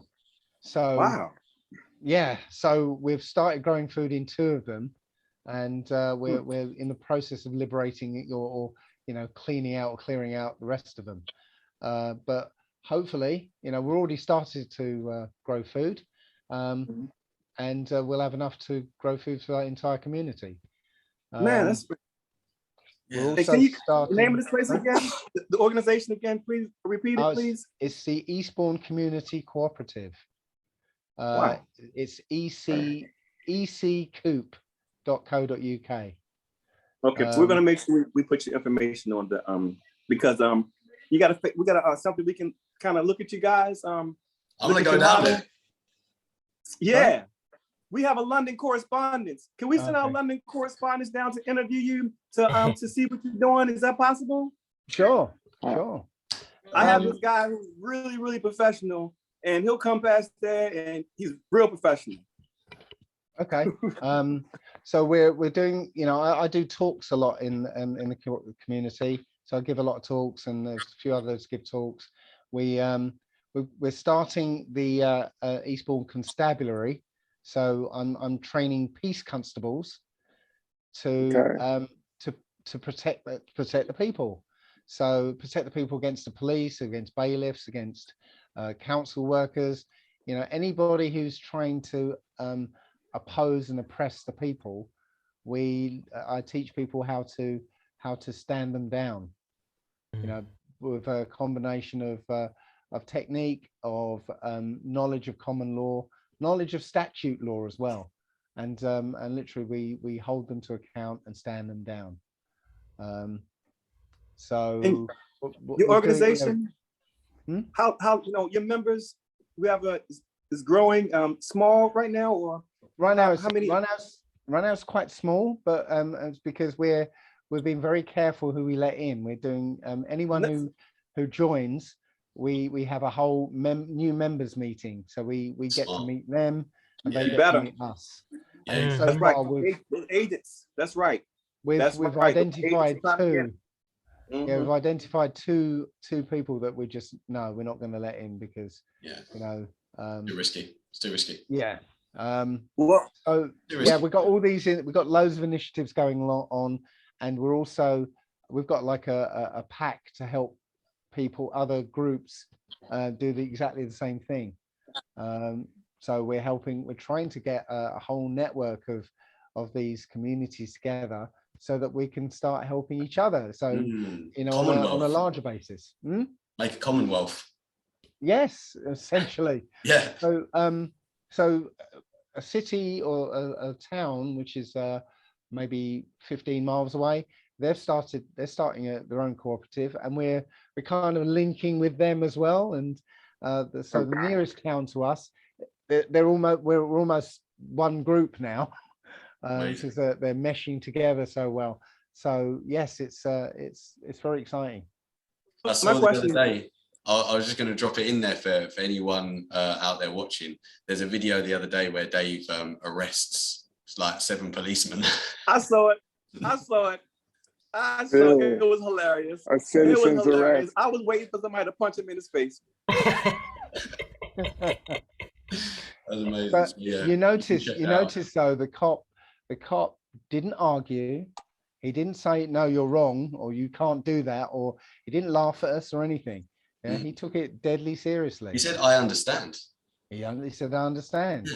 And also there was he said that the others misunderstood. He said, it's not incumbent on you to know the police caution. Right. And everybody jumped up and said, yes, it is. And but what he was saying is, as a member of the public doing a citizen arrest, you don't have to repeat the police caution. Yeah. You can just say you're under arrest. Yeah. I'm arresting you. He wasn't opposing us as such. He had to do his job as he saw it, but he wasn't. Yeah, you're right. He seemed like a good soul. He seemed like you know, in a way, like he didn't. I hear what you're saying, really. Like, yeah, he seemed. I agree, brother. It was amazing to watch you arrest a police officer. I like to see you do it outside of the camera, though. See how that works out for you. Well, actually, before that sequence, I arrested 3 other police officers, and so yeah, I arrested the original 3, and then we called the police to come and take them into custody. So what was the charge? The charge was misconduct in public office, because they didn't do their job. Yeah, they were supposed to do their job and basically investigate and shut down the vaccination center, right? Because you know, there's an investigation going on. They didn't do their job, so the next police who arrived should have taken them into custody, because it's not their job to decide whether the arrest is right or not. Their job is to take them into custody and let a court decide. Right. Was that your idea, sir? Sorry? Was that your idea? Well, yeah, because none of the other groups who are doing the same thing have arrested a police officer. But I wanted to take it a stage further. Brilliant tactic. A brilliant tactic. I mean, the genius involved in that level of thinking. Man, the genius in that level of thinking. Well done, bro. And what about expect? What if I wanted to come over there and hang out? What if I wanted to come over there and hang out and bring all my friends in Baltimore with all this, who just like me? Well, I'd like to go to Baltimore, and let's change Baltimore for you. Okay, so I would love to find a way to maybe kind of come along with you on this journey, and kind of, if you don't mind, catalog what you're doing so you can show us how to do it. Because, brother, what you're doing is what I think the whole world is trying to lean more towards. Everyone is feeling that same way, and the whole world can do it once somebody shows them how to do it, and you guys are doing it. I would love to be able to, if it's something that you're able to allow, I would love to be able to, catalog your journey and to step by step, if possible, show us, this is what you do, this is what you're doing, you know, I mean, if that's something that you're able to do with your time, because I know you're a very busy person, and for security reasons, you may not be able to do other things. Well, So the journey for you is going to be a little different from the one over here, because do you know who Judah is? no. Judah. You the don't Bible? know In who? the Bible, in the Bible. Yeah. Do you know I who thought you said. I thought you Judah. said with an R, like Judah. Yeah, Judah. Yeah, Judah. Yeah, 30 pieces of silver. He was Jesus' brother. No. Judah, a people. Do you know who the people Judah. of Judah? Oh, Judah. Yeah. The 400-year curse country. I'm sorry. Go ahead, brother. Do you know who they are? I know You what they that say they nation? are. Yeah, Yeah, who is that nation? I know, but I don't. Yes, I agree. I agree. But I'm not. Answer the question. Who is that nation? Who is that nation? So, let me back it up a little bit. This platform, we have officially denounced all those things. We no longer are subscribing to religion, what this thing called race, nothing. We're only subscribing to a frequency of love. So we call ourselves Black Gold because we denounce those things, because we think that all those labels are lies. They're all lies. And the people who the answer to the question, if the answer to your question, I understand where you're trying to go with it, and you're brilliant, and I love where you're going with it. But the true answer to the question is, it's not just us, it's everybody, it's all humanity. We've all lost our way. Okay. And the problem is, because we keep on having these different names and different words, we keep forgetting that we're all connected. We're still one. And there is no people. It's just all of us. We're all connected with this crazy simulation that we're part of. So it's, yes, I understand where you're coming from, but you understand where I'm coming from. I understand where you're coming from, but there's a story that you're missing here. Please big story you're missing. You say, you know, we're all one. That whole we're all one thing. We're not. There is a bloodline here that is not human. Okay. And that bloodline is in control of the earth right now. This has got nothing to do with religion. Absolutely nothing to do with religion. Religion is there to keep you away from that story, right? Because the people that I'm talking about, the bloodline that's not human that I'm talking about, controls religion. Okay. I mentioned the book Second Esdras. Second Esdras tells you what the last days are going to look like. Okay. And it tells you that the earth is going to be overspread by a three-headed eagle, which might sound like gibberish to you. Okay. But once you find out that the bloodline that's in control symbolizes themselves as the eagle, okay, right, and you can follow that eagle where they left their mark around the world, okay, on that family crest. Well, not the family crest. It's more 3 eagles. Yeah, well, they put some of these bloodlines put the eagle in as part of their crest, but you'll see. Okay, you'll recognize it when I tell you. So the Roman eagle, you know, they used to go into battle with a big eagle, SPQR, yeah. Then the German eagle, okay. In England, it was a bit different because they combine the eagle with the lion to make the griffin, okay. But there's a story to that as well. But then the eagle went to where did he go to to America, okay. Just to underline the point, the book of Obadiah, which is only one chapter, okay, and it's only concerned with talking about what's going to happen to that bloodline that's in control of the earth, what's going to happen to them at the end, okay, and it describes this bloodline. It says, "Though thou exalt thyself as the eagle, and set thy nest among the stars, okay, then shall I bring you down." So what eagle has set its nest among the stars? NASA. Is that NASA? Exactly. So, you know, they supposedly went to the moon. And right? all of them, yeah. So what was supposedly the first words from the moon? Houston. Yeah. One step for mankind. One giant step for humankind. No, before that. Before that was Houston, Tranquility Base here. The eagle has landed. Oh, right. The eagle has landed. Set nest in the stars. No accident. There's no accident. Okay. It's that bloodline has set its nest among the stars. Okay. So what's the three-headed eagle?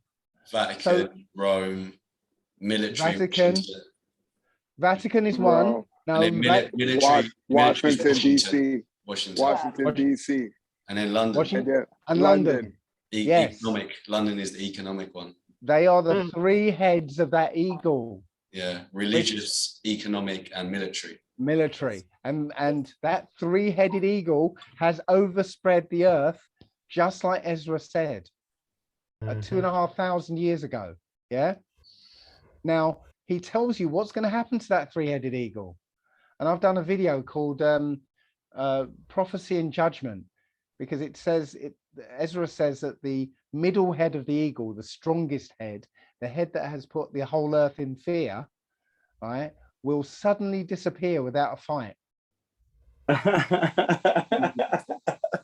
And I've shown you in that video, Prophecy and Judgment, I've shown you what I think is going to happen to that middle head, which is America.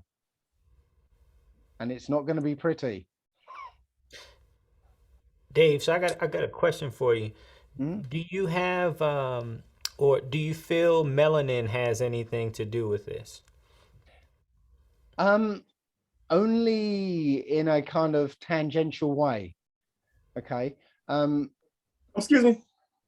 Can you say what not like I know what that word you just said means, but for the people who don't know, can you say that word again and tell them what it means? You know. Tangential. It means it's not direct. It's kind of just a glancing. It's not a direct way. It's a sort of indirect way. Okay. But I knew that. Like a ricochet. Didn't know. I just wanted to ask them, it's not. Yeah. It's not directly connected. It's kind of indirectly connected, because you can't look at somebody and know what nation they are, because there's been so much mixing. I mean, I show in one of my videos, there's a white guy in front of a portrait of a black guy from 1700s, and he's standing there saying about this guy Frank Barber. He's saying Francis had a son called Enoch. Enoch had a son called Norman. Norman had a son called Cedric. Cedric had a son called so and so, and that's me. So this white guy is showing that he's actually a black guy who's been whitened out. Okay, so what I'm saying is you can't look at somebody and know who they are. Okay, so it's not about melanin. It's about a bloodline of people, very particular bloodline of people. Okay, and that bloodline is the bloodline of Adam, and there is another bloodline here that is not the bloodline of Adam. Okay, that is the war we've been in for thousands of years. Who is the other bloodline of?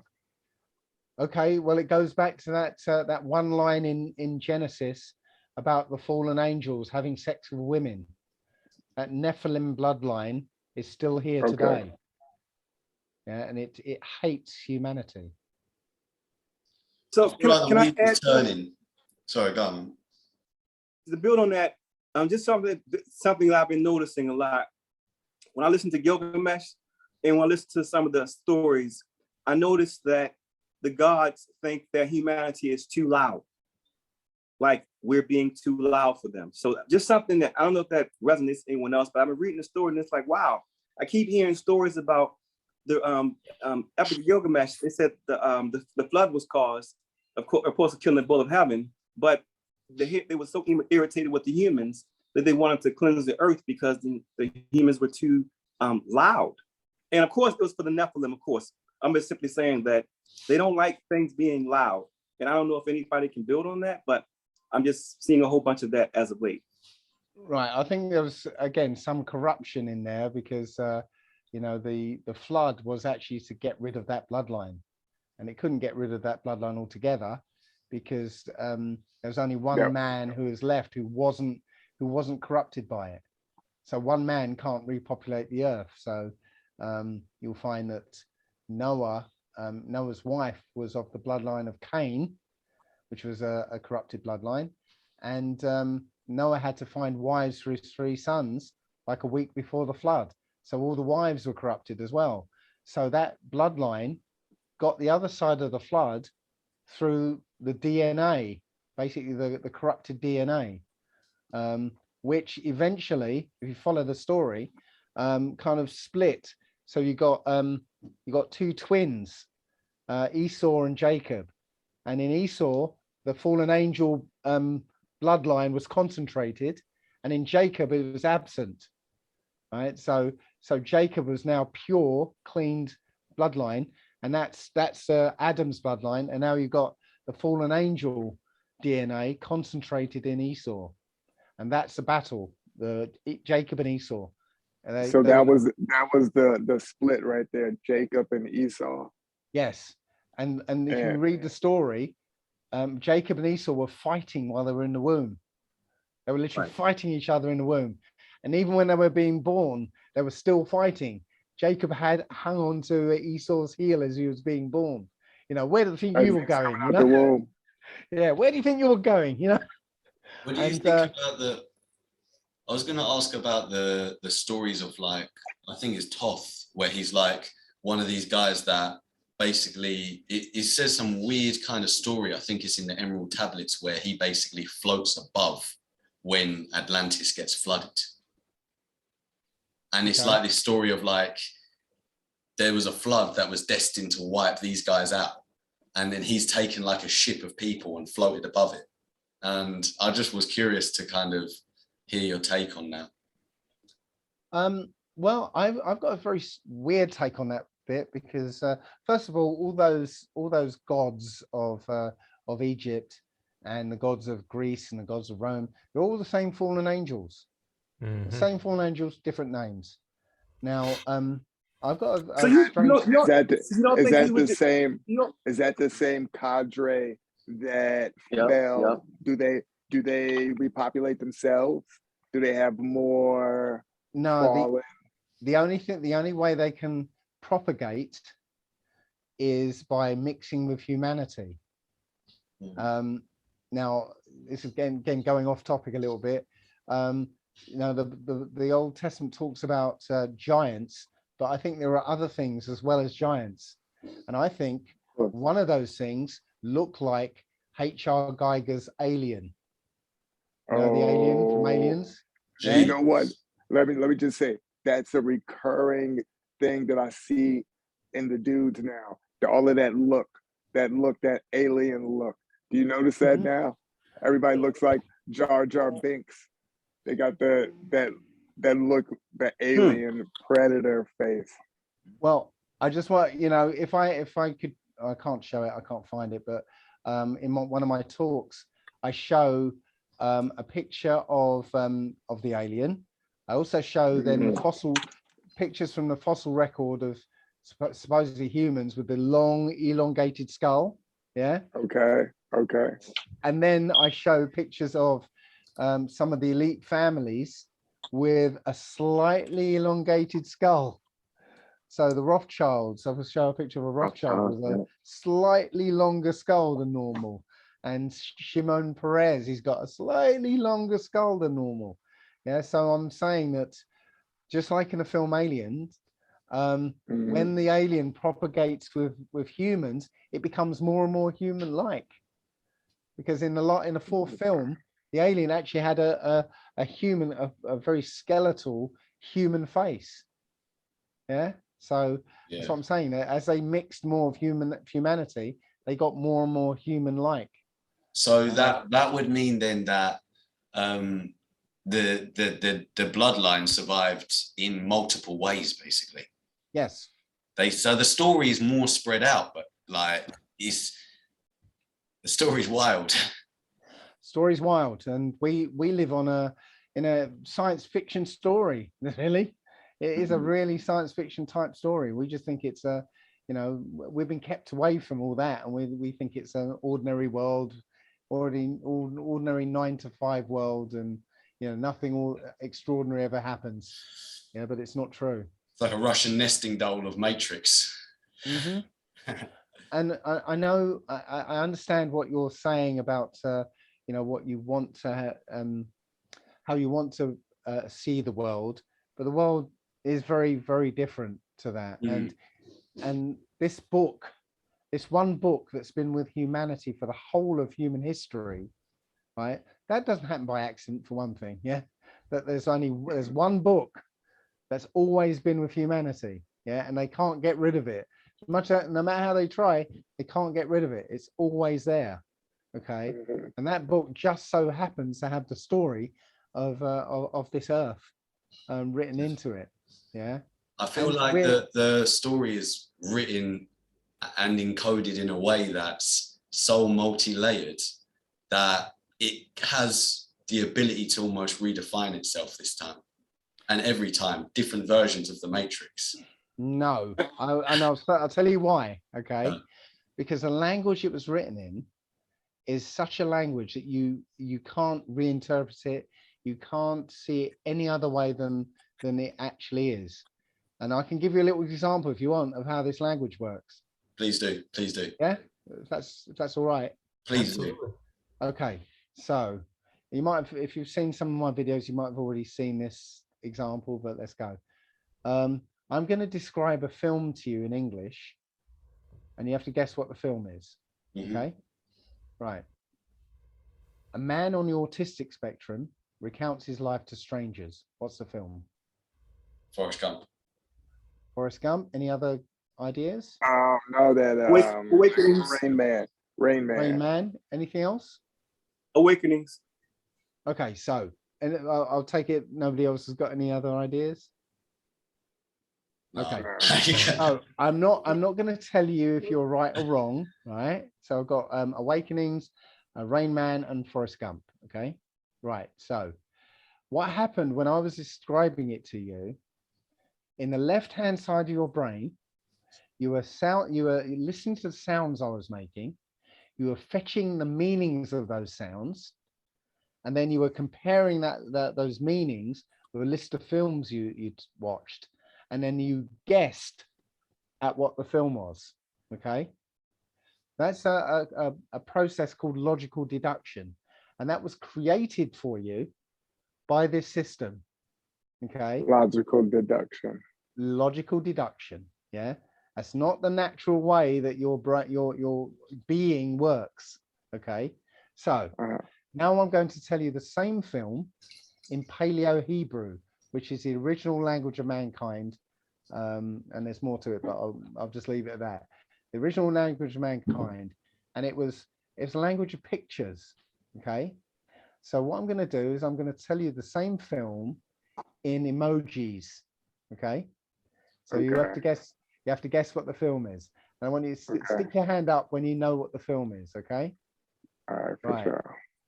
Okay. Here are the emojis: man running, a group of trees, a park bench, a box of chocolates, a shrimp, and a boat. Right. So you already know what the film is, yeah? So, So what happened there was, when I was describing the images, the left-hand side of your brain couldn't get involved because it can't analyze images. It can analyze language, but it can't analyze a set of images because they're just pictures. Okay. So as you were imaging the pictures, at some point you knew what the film was. It just welled up from inside you. Your intuition told you what that film was. There was no guesswork whatsoever. You knew what the film was. Okay. I could have given you that those images in any order and you would have still got it. Okay. That set of images cannot mean Rain Man. It cannot mean beautiful mind. This is what I mean. This is what I mean by it can be interpreted differently, though, because I'm going to do something mean now, because I'm going to I'm going to talk about the Hebrew letters. There's 22, right? Is there 22? Yeah, but not the Hebrew you're talking about, though. No? Okay, so No, I've got this wrong. Because the Hebrew you're talking about is made up. It's modern, made Oh, up. no, not that one. Does paleo, how many letters Paleo. does it have? 22, yeah. 22. Okay, so the reason the 22 is important is because for me, I really like the astrology and the tarot cards. And in the tarot cards, you've got the 22 major arcana, which all of them, you can interpret them into astrological symbols. The 12 constellations plus the 7 planets plus 3 elements equals 22.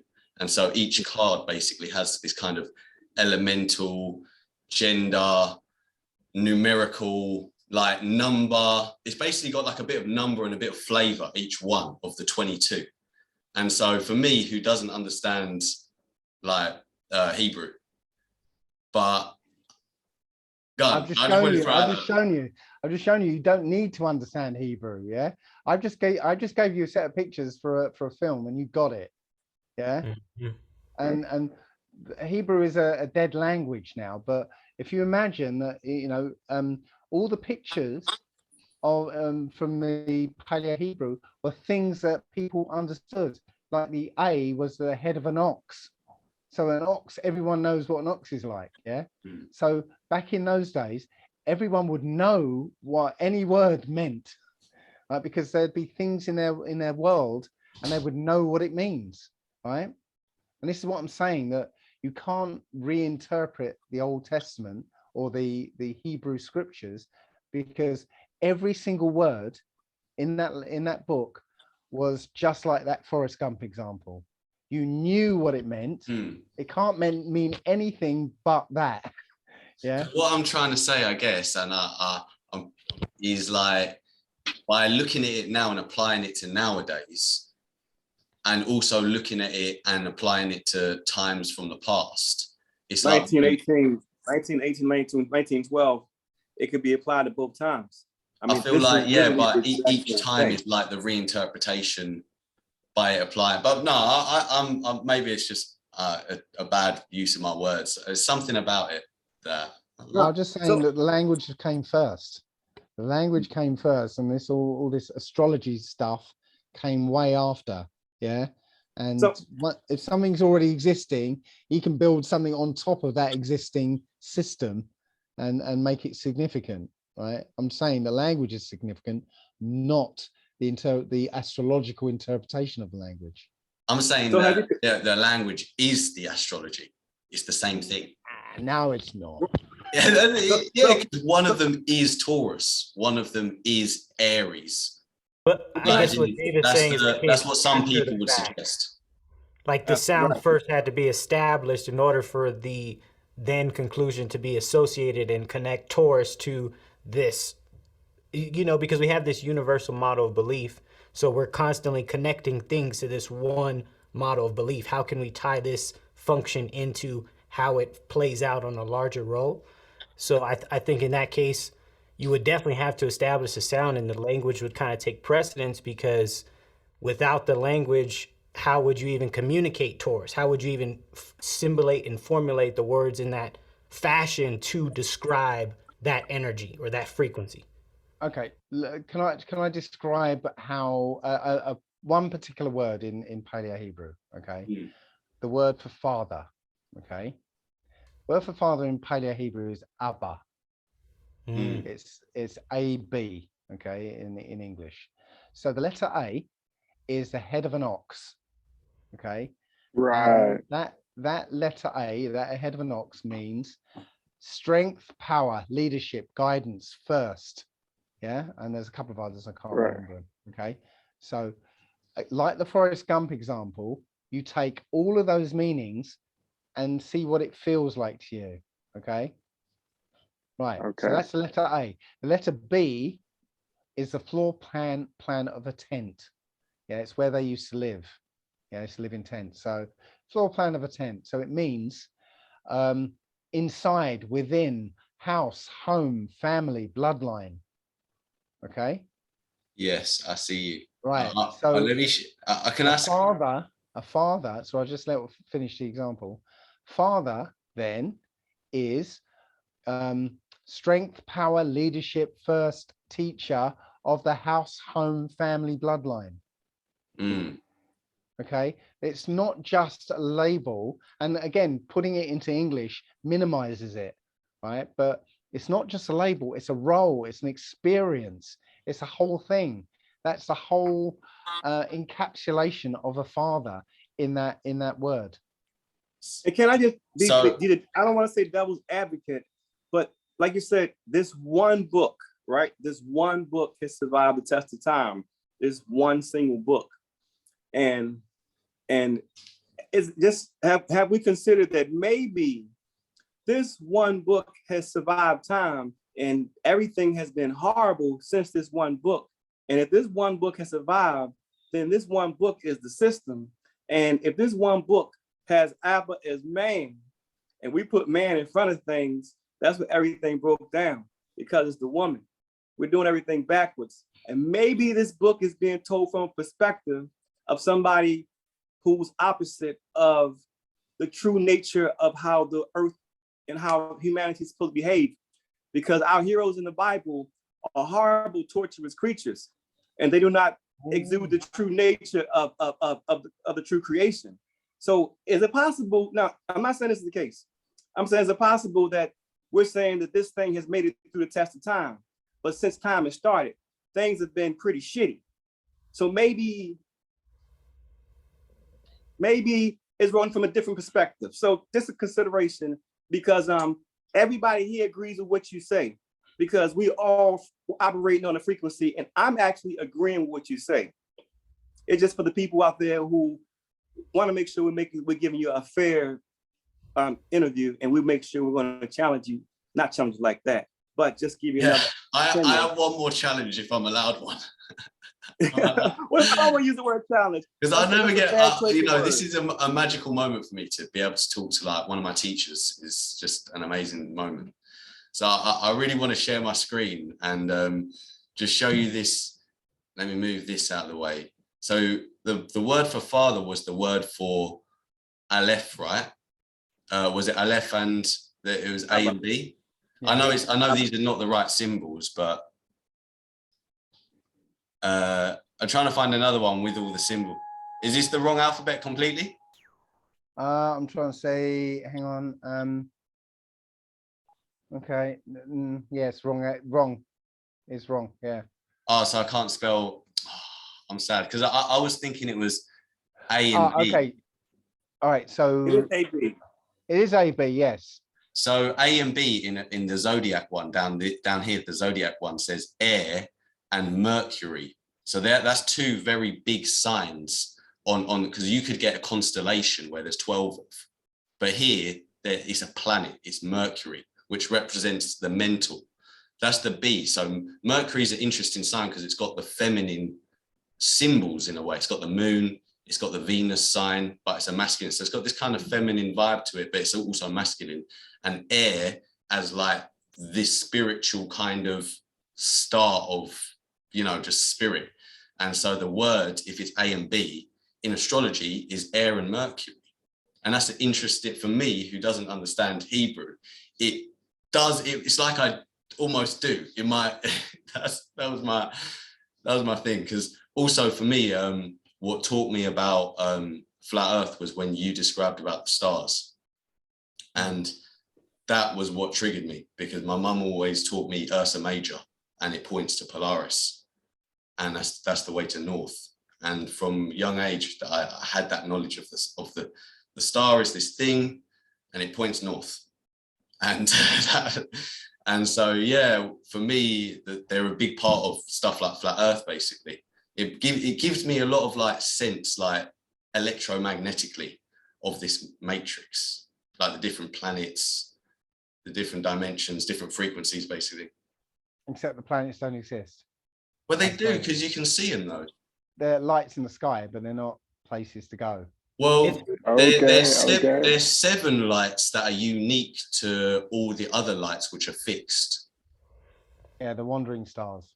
So that each one of them is unique. And well, all the stars are unique, but yeah, these ones wander. That's why that's the word planet means, wandering star. Yeah. They take a different path along the torus, or they represent a different part of the torus ultimately, or something. It's like a beautiful instrument. It's blue shirt guy. It's blue shirt guy. It's we're being conditioned again. We're being conditioned. If we took all the constellations away and removed all of the check boxes, we could redesign our own set of new constellations. Yeah. Mm-hmm. When we look at the constellations and we single out the Big Dipper and the North Star, we're being more conditioned and programmed. If we're saying we got billions of stars, we are ignoring the whole and focusing on the star, the Big Dipper, the Uranus, these things. And again, it puts us in a place where we're focusing on the one, but all the things in the back that make up the sky, that have to exist to make the sky work, we're ignoring it. It's the same way we're being conditioned with humanity. It's the exact same thing. So I just wanted to mention that we're not talking about the stars that we consider minor, but they're there. So to tell me that this one that we're calling Big Dipper is important and we should acknowledge it because we name it, the billion stars that aren't being named are part of the story too. Is it So a little flickering light, like it's in water, like a little light, right? Like when you go underwater and look at the in the swimming pool and you look at the light and you open your eyes underwater. Well, the thing is that all the stars are different. Every single one of them is unique. So some of them look like that, like they're a light underwater. Some of them look like electrical discharge. Some look like fire. Others look like just a flat disc, or one looks like a wheel. You know, they're all different. Every single one of them. When you zoom into them with a P900. What are those little dropa stones that float around? A drone. What do you mean? They're like it looks like a wafer with a notch in it, and it's a circle, and they're like. Oh yes, yes, I saw those. Yeah. But yeah, the thing is, they're all different, and sorry, I've forgotten the guy who's next to me here. Wait, sorry, smooth dude. Santana. Can't remember his name. Santana. Yes, Santana. Yes. He's right. There's, it's very odd that we single out 12 constellations out of the North Star. Yes, because it's the one star that's fixed in the sky. Okay, but why 12? Now I think there's. I was going to go there because we've got 24 hours in a day. Yet we have a clock that is separated into 12. Why is that? I think this focus on 12 came before there were constellations. I think the constellations came because the 12 was important, so 12 constellations were chosen. It would have to be that way. Sorry? It's logical. It's logical. It can only be that way. So we're with you. Keep going, brother. You got a smart panel with you, brother. I actually think the 12 is more important because of the actual shape and nature of the Earth. Now, there was a video that came out just recently called "The Lost History of Flat Earth." Has anyone seen it? Yeah. You're going to talk about the moon? You're going to talk about the moon? Well, yes and no. Yes, the moon as well. Yeah, because is that a different video? Am I thinking of a different? No, the one. Sorry, go on. Yeah. So it starts off about showing the kind of ancient network of buildings and such that we see, everywhere. You see them down here in London, you see them over in Spain, Italy, Rome, Russia, everywhere. But then it moved on to something about the map of the Earth being taken in a picture in the moon being a reflection of the original map. The whole torus field, the flat plane, they're taken from above. And we're basically a section, much like the movie Hunger Games. If you've seen the movie Hunger Games, you can understand how the Earth is basically working according to this theory. And it's very interesting because someone overlaid it photographically, the our Earth on the flat Earth like projection of the map on top of a section of the moon, and it perfectly overlaps like the dark parts of the moon. It's like the moon is like a snapshot bubble kind of plate thing. It's very strange. It makes you look at the moon in a weird way. For me, the moon is just a small part of this. Yeah.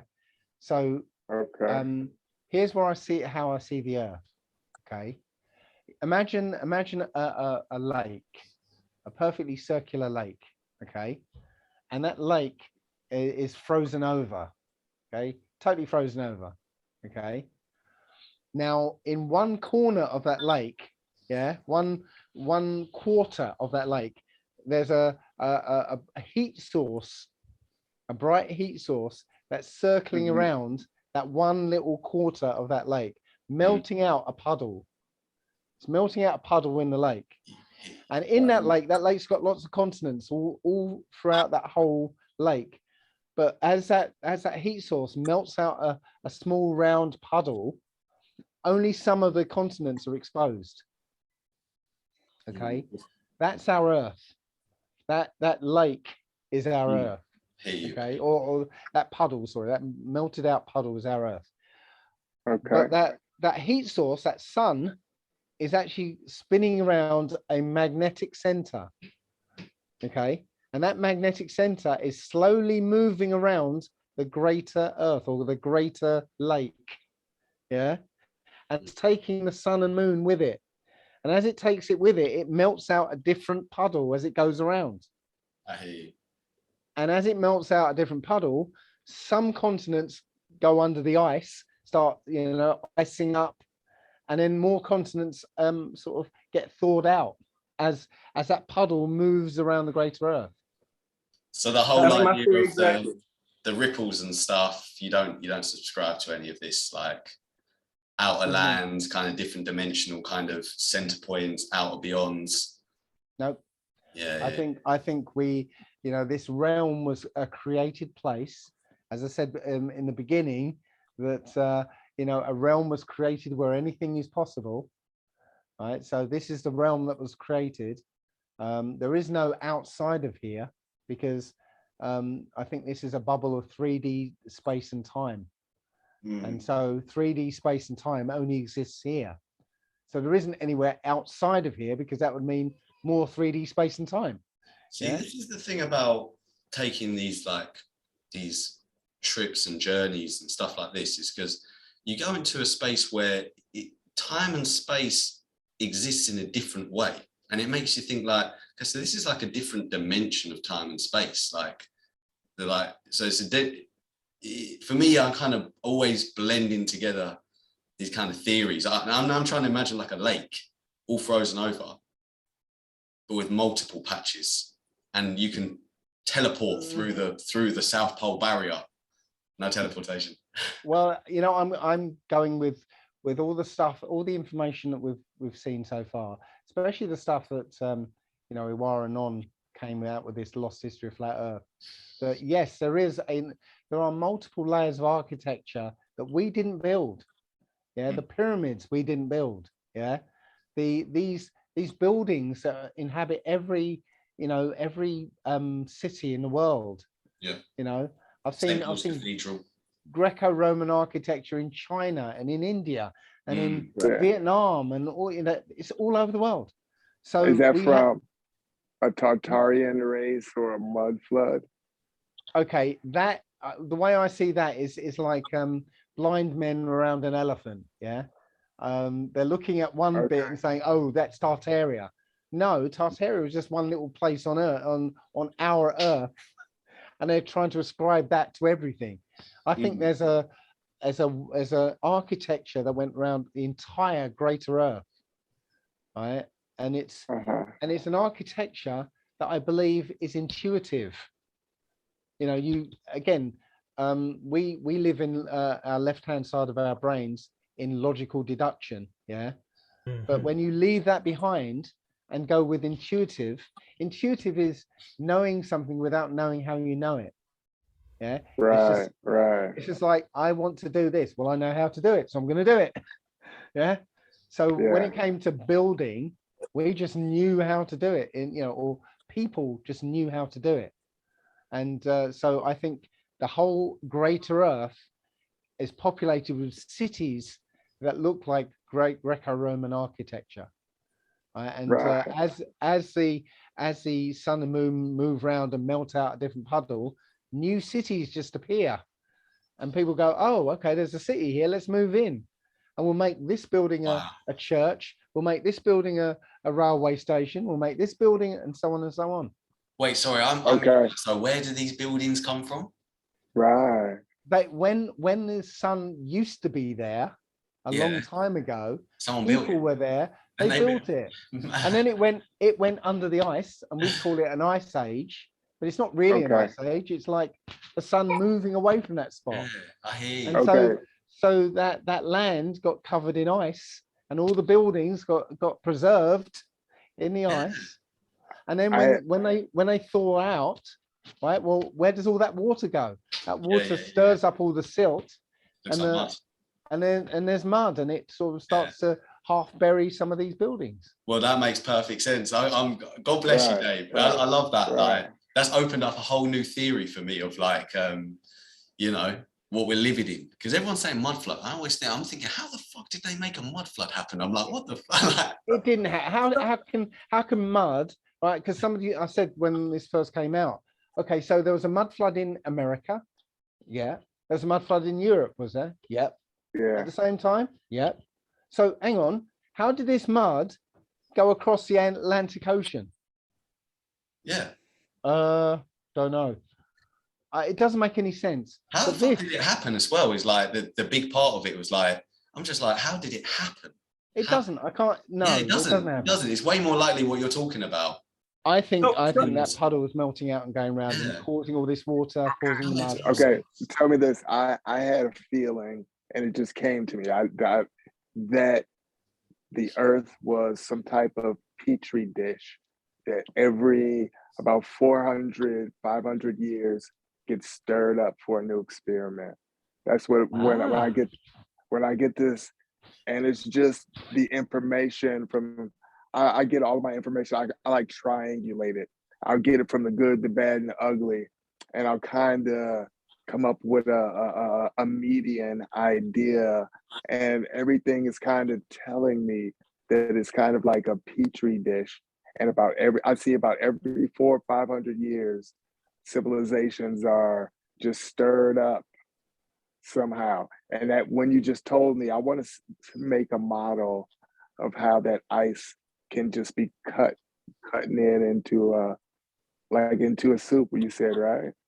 And just like when the heat source is going around, it's melting as it's above it, and the rest over here is frozen. Turn of events. So something to consider, though. Something to consider. I noticed that every time that we're thinking about collapses and these different things that happen in history, we keep sensationalizing things and don't realize that things have always, to my belief, has always been the same. Everything has always been the same. I think that everything was available for the whole planet, and what's been going on, they've been taking technology from us. So my belief is slightly different when it comes to that. We're being dumbed down as far as the technology. Yeah. Well, it's funny you mentioned 500 years, because you know what, we had what we'd call a great reset 500 years ago, from what I've seen. Yeah. And the elite, who knew what was coming, this bloodline who knew what was coming, managed that reset so that we would end up with not knowing anything, and they end up knowing how the world works. Yeah. So if you look, you will find there's something called the general crisis of the 17th century, or I can't remember if it's 17th century or 16th. Okay, it was an event. There was an anomaly that took place. Yes, I've been going crazy over the anomaly. No one knows. I can't talk to anybody about it, and I've been going crazy because no one knows about the anomaly. Thank you for mentioning it, because every time I bring it up, they say you're crazy. They're right, I mean, but that part. Thank you. Right. Well, if you imagine that, okay, what one thing that the Old Testament kind of hints at is the fact that the world clock, as it were, is 6,000 years.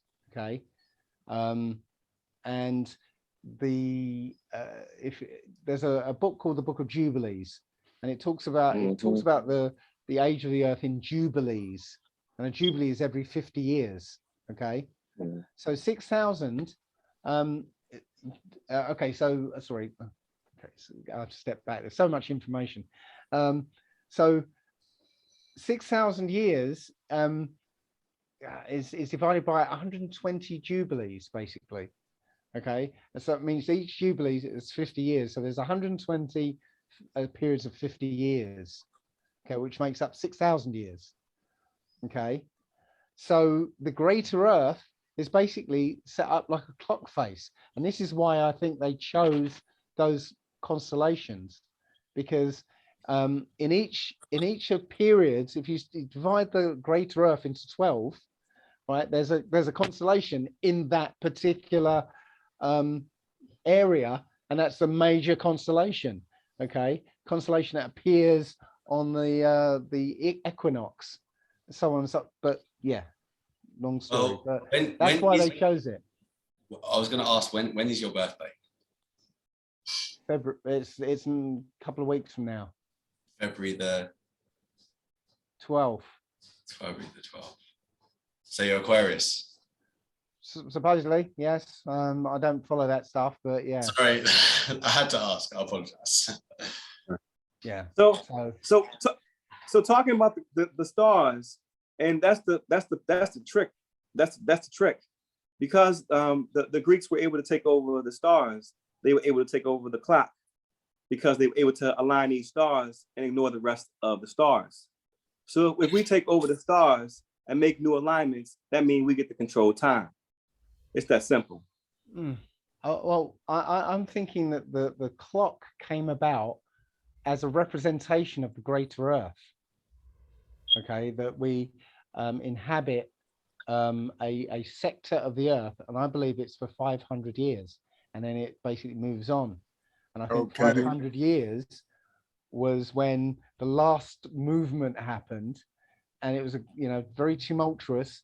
I think that there were people living on land that has now disappeared under the ice, and there was a great movement of people to land that was uncovered, and maybe the names of places in that covered up land have been replicated in new continents. So maybe the London of 600 years ago isn't the same London we've got now.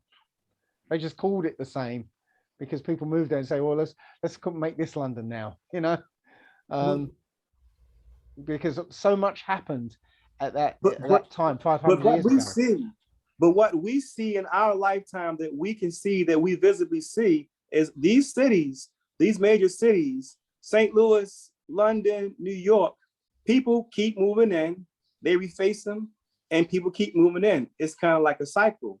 Like they sensationalize these things and make it seem like it was this big war and this big X, Y, and Z, but literally people are staying in the same places. These new cities, I mean, they're not any real new cities. People still doing the same thing. People were conquering cities when there was land available. You understand? Well, what I'm trying to say is that, imagine if you're in a city, okay, and all of a sudden it's getting colder and colder and colder. And, the rivers freeze over and, crops start to fail. It's a famine and people start dying. And then there's a movement. There's land over here. Let's go. And everybody starts moving over. Okay. Right. So I think that's what happened 500 years ago. And when they moved into these new cities, they found cities, complete cities, with the power grid still intact. Okay. Right. So what we see is this phenomena called world's fairs. So there are these world fairs, and there's one in Chicago. I went down that rabbit hole for many a day, and I've been checking them out, just the architecture. Before you carry on, I think I know where you're going, because it kind of resonated with me about with the technology when I was telling you, like every 500 years, it seems like there's people might grab that new technology when it comes out, but it's already had been there. Yep. Kind There's of. nothing new under the sun. Okay, Right. continue where you were. I didn't mean to stop you. Go ahead. Right. So they uncovered these cities. They found these cities, and some of them they had to dig out. Yeah, but they found these cities.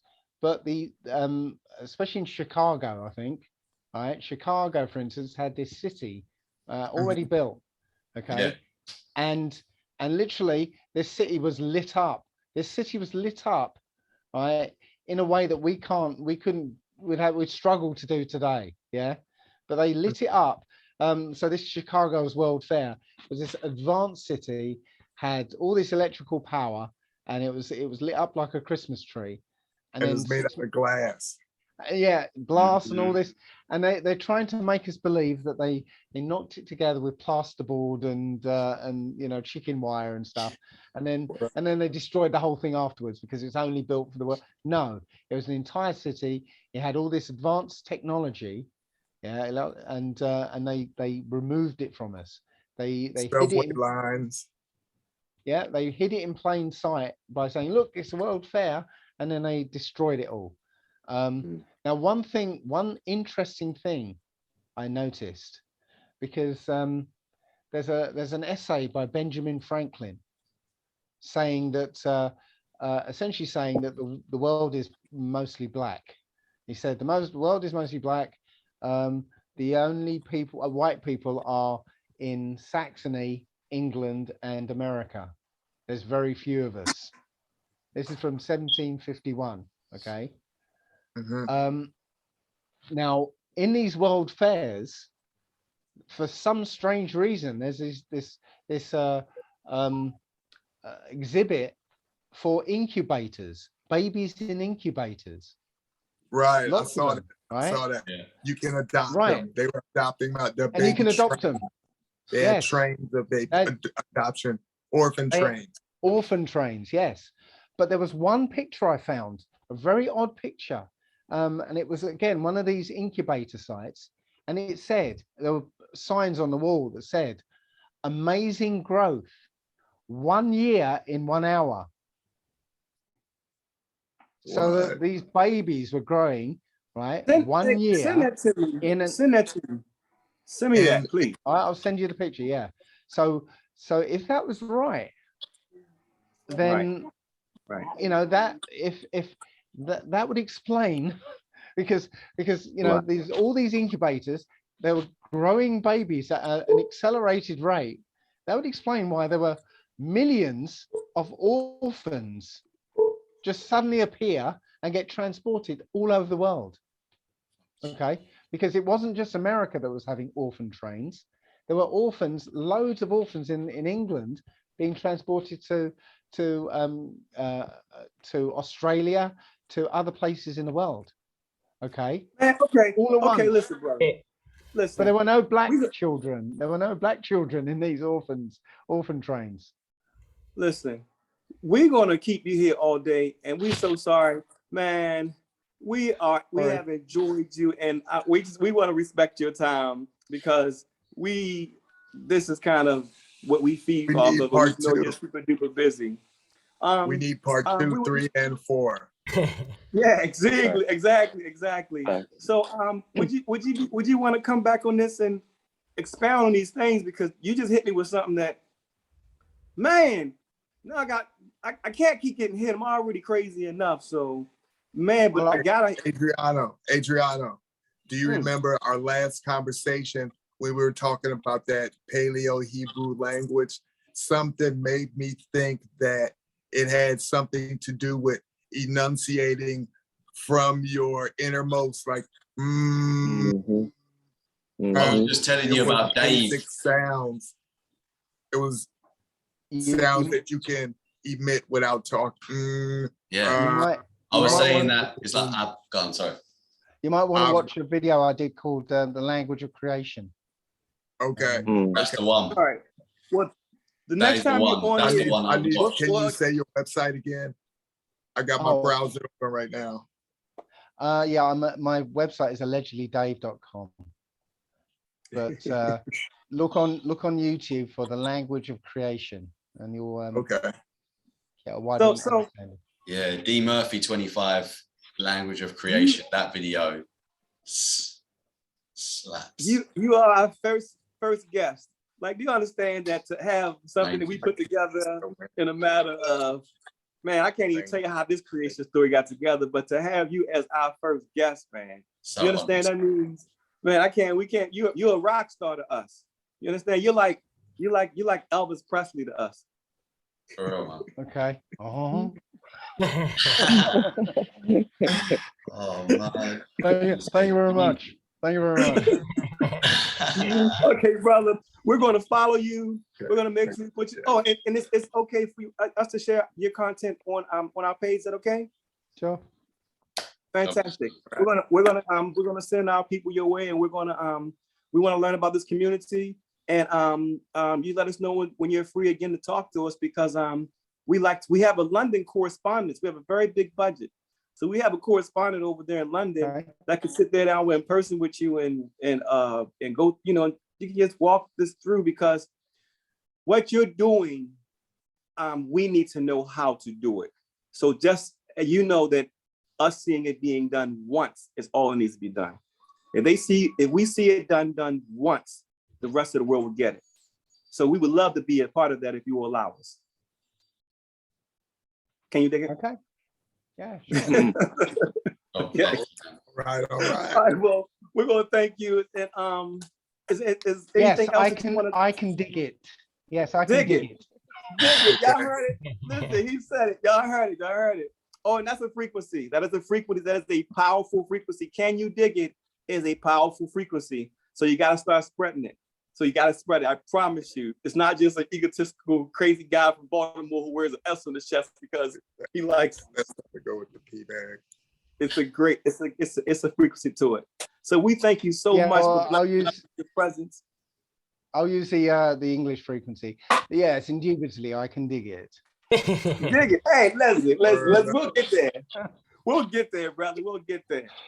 We want to thank you for your time. And we know that this interview right here is history. We're making history as we are on this experiment. And we thank you for allowing us to be a part of your story. Can you dig it? Thank you for allowing me to come onto your platform. And yes, I'll be happy to come along again sometime. Yes. We're going to keep this thing going. And I got to say, Adriano, Chico, King for the day, Chico. You brought an amazing guest. And you brought an amazing character. King for the day, Chico. Dave is the king. I have to give it to the crown to Dave. God bless. Okay. Right. Cheers. I'll catch up with you guys later. Later, brother. Perfect. Big love. Take care, brother. Bye-bye. All right. It's always a treat when players meet. Can you dig it?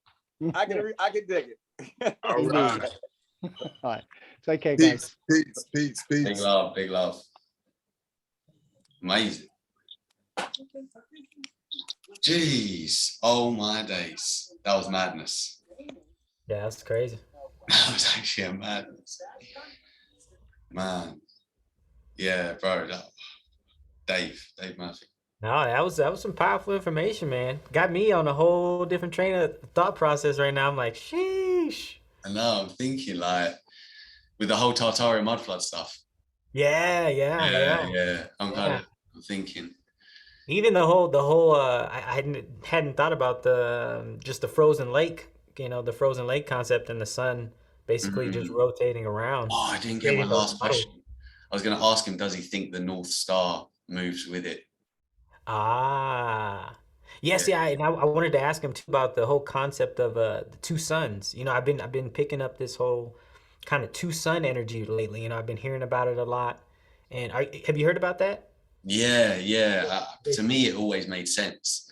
Yeah, yeah. I'm like, So, yeah, no, that was super crazy. That's amazing. That's actually amazing. But bro, yeah, man, I've been listening to your music every day, bro. Yes. Blessings, man. Big blessings. So good, just amazing.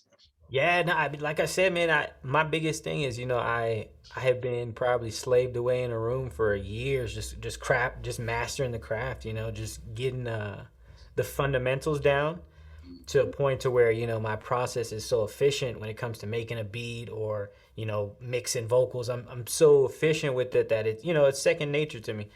So yeah, it's super awesome. But I was actually looking. I wanted to actually talk to Lil Da Vinci because I was listening to some of his music too. Yeah, So yeah. I yeah. was hoping he'd stay on, and then we could all Yeah, three that's what I was gonna see chat. if we were just gonna stay on after, and everybody was just gonna keep talking a little bit. But So I yeah, shout him. I'll give him a little message on WhatsApp and be like, yeah, yeah. Maybe they still want to hop on a little bit. but yeah, I'm excited about some collaborations. I've got some like for that that instrumentals, the one with the seven. Yeah. 7,500. Yep. I want to write. I think I got to write fresh bars for it. That's the thing. Yeah. Yeah, I can just, that one slaps so hard, man. It's actually madness. How did you produce that? I was thinking this like an old school beat.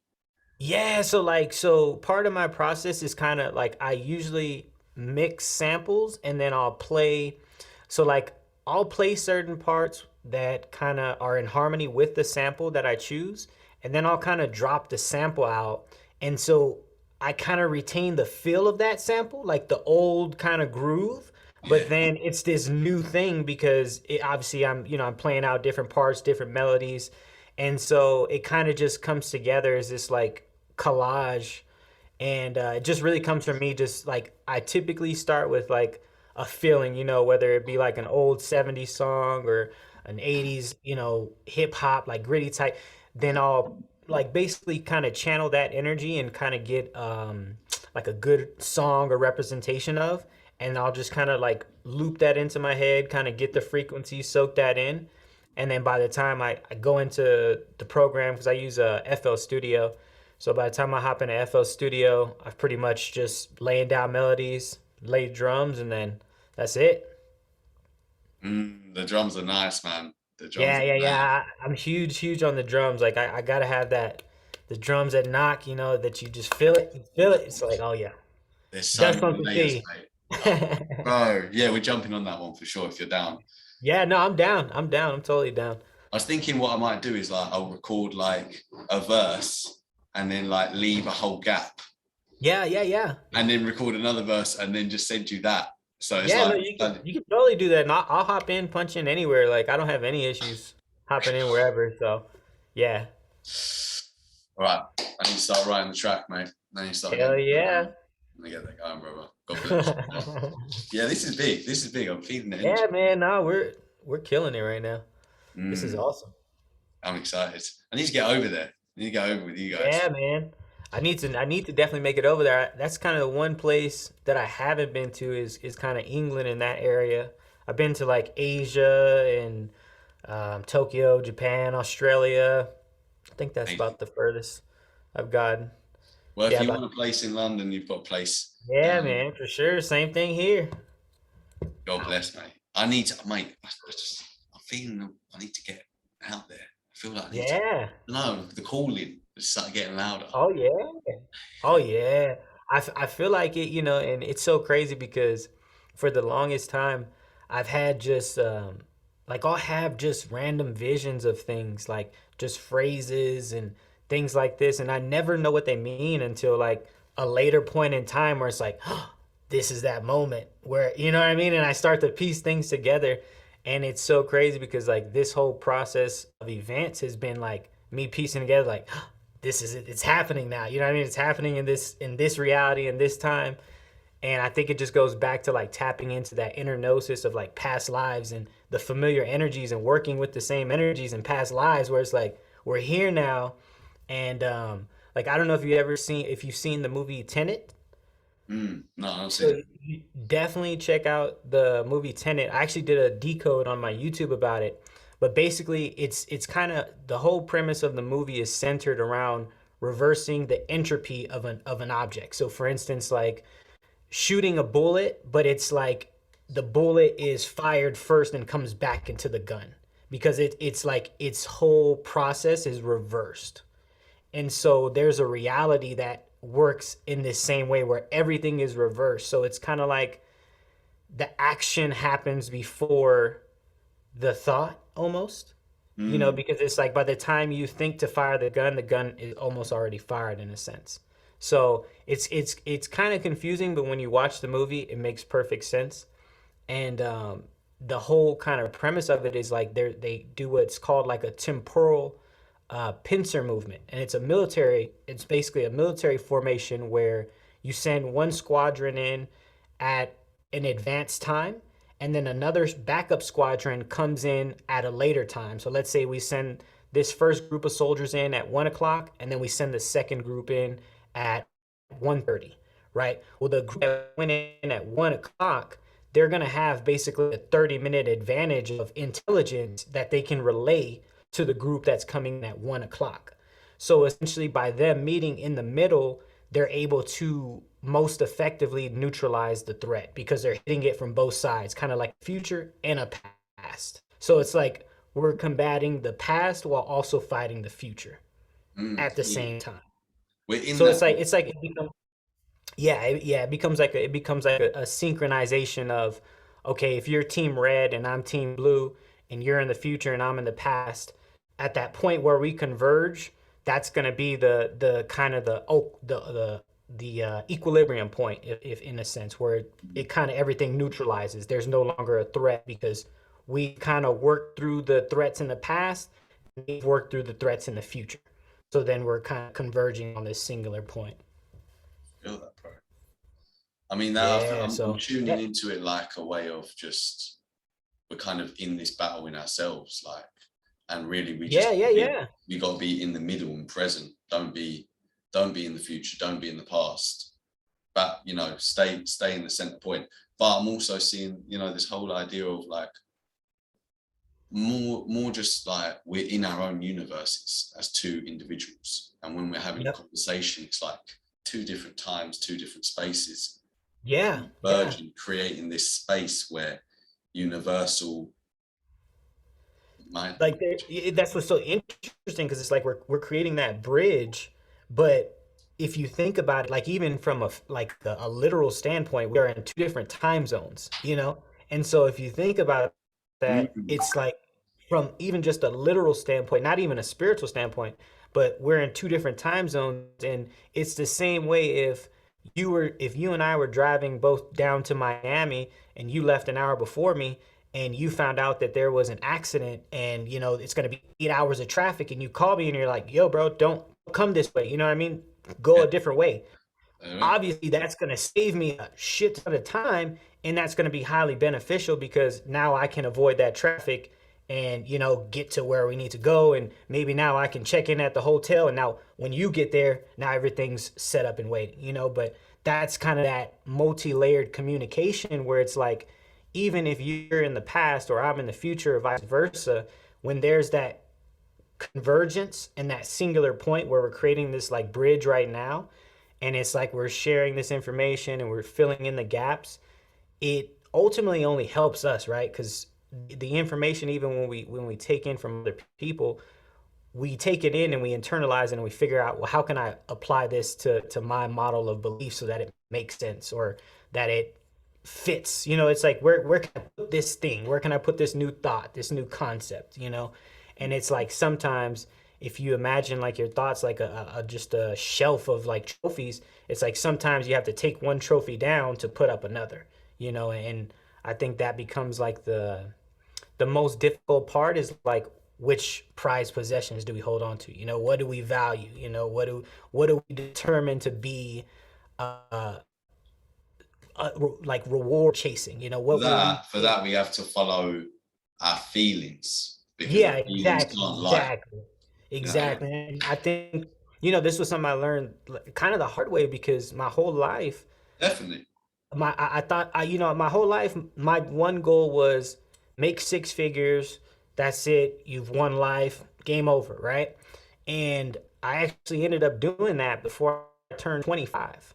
I made six figures. I was making six figures a year, and I had probably the easiest job known to man.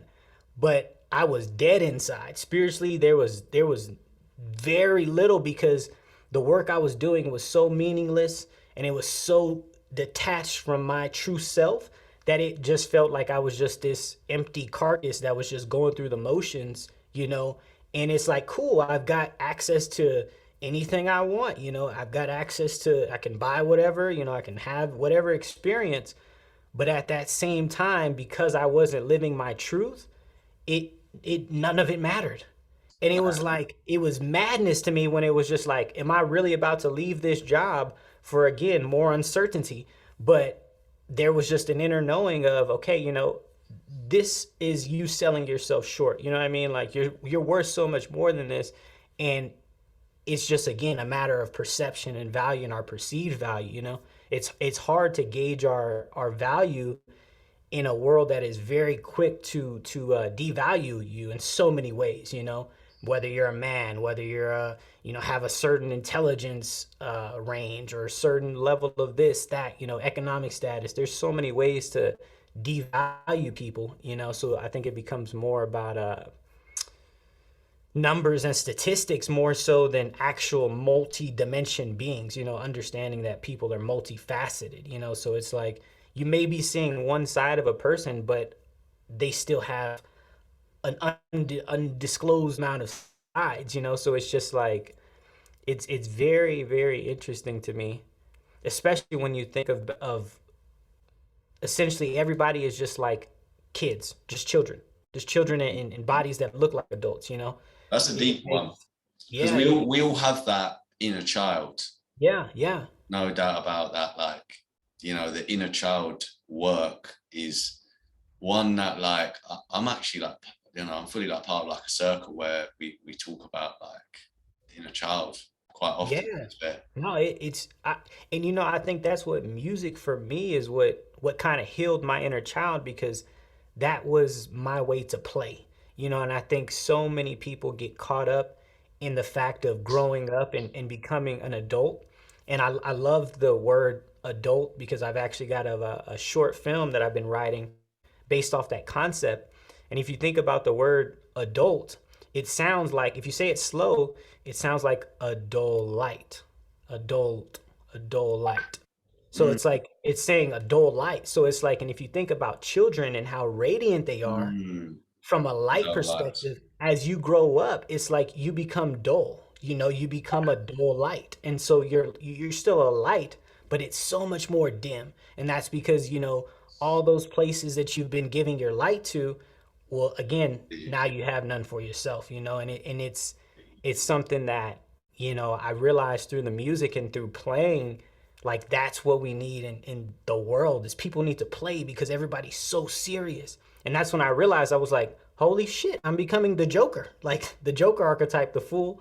You know, it's like that whole concept of like just cutting loose, not having any, you know, major predispositions to the adventure, but just going at it with a fresh face, open mind, and just bracing yourself for what's to come, you know.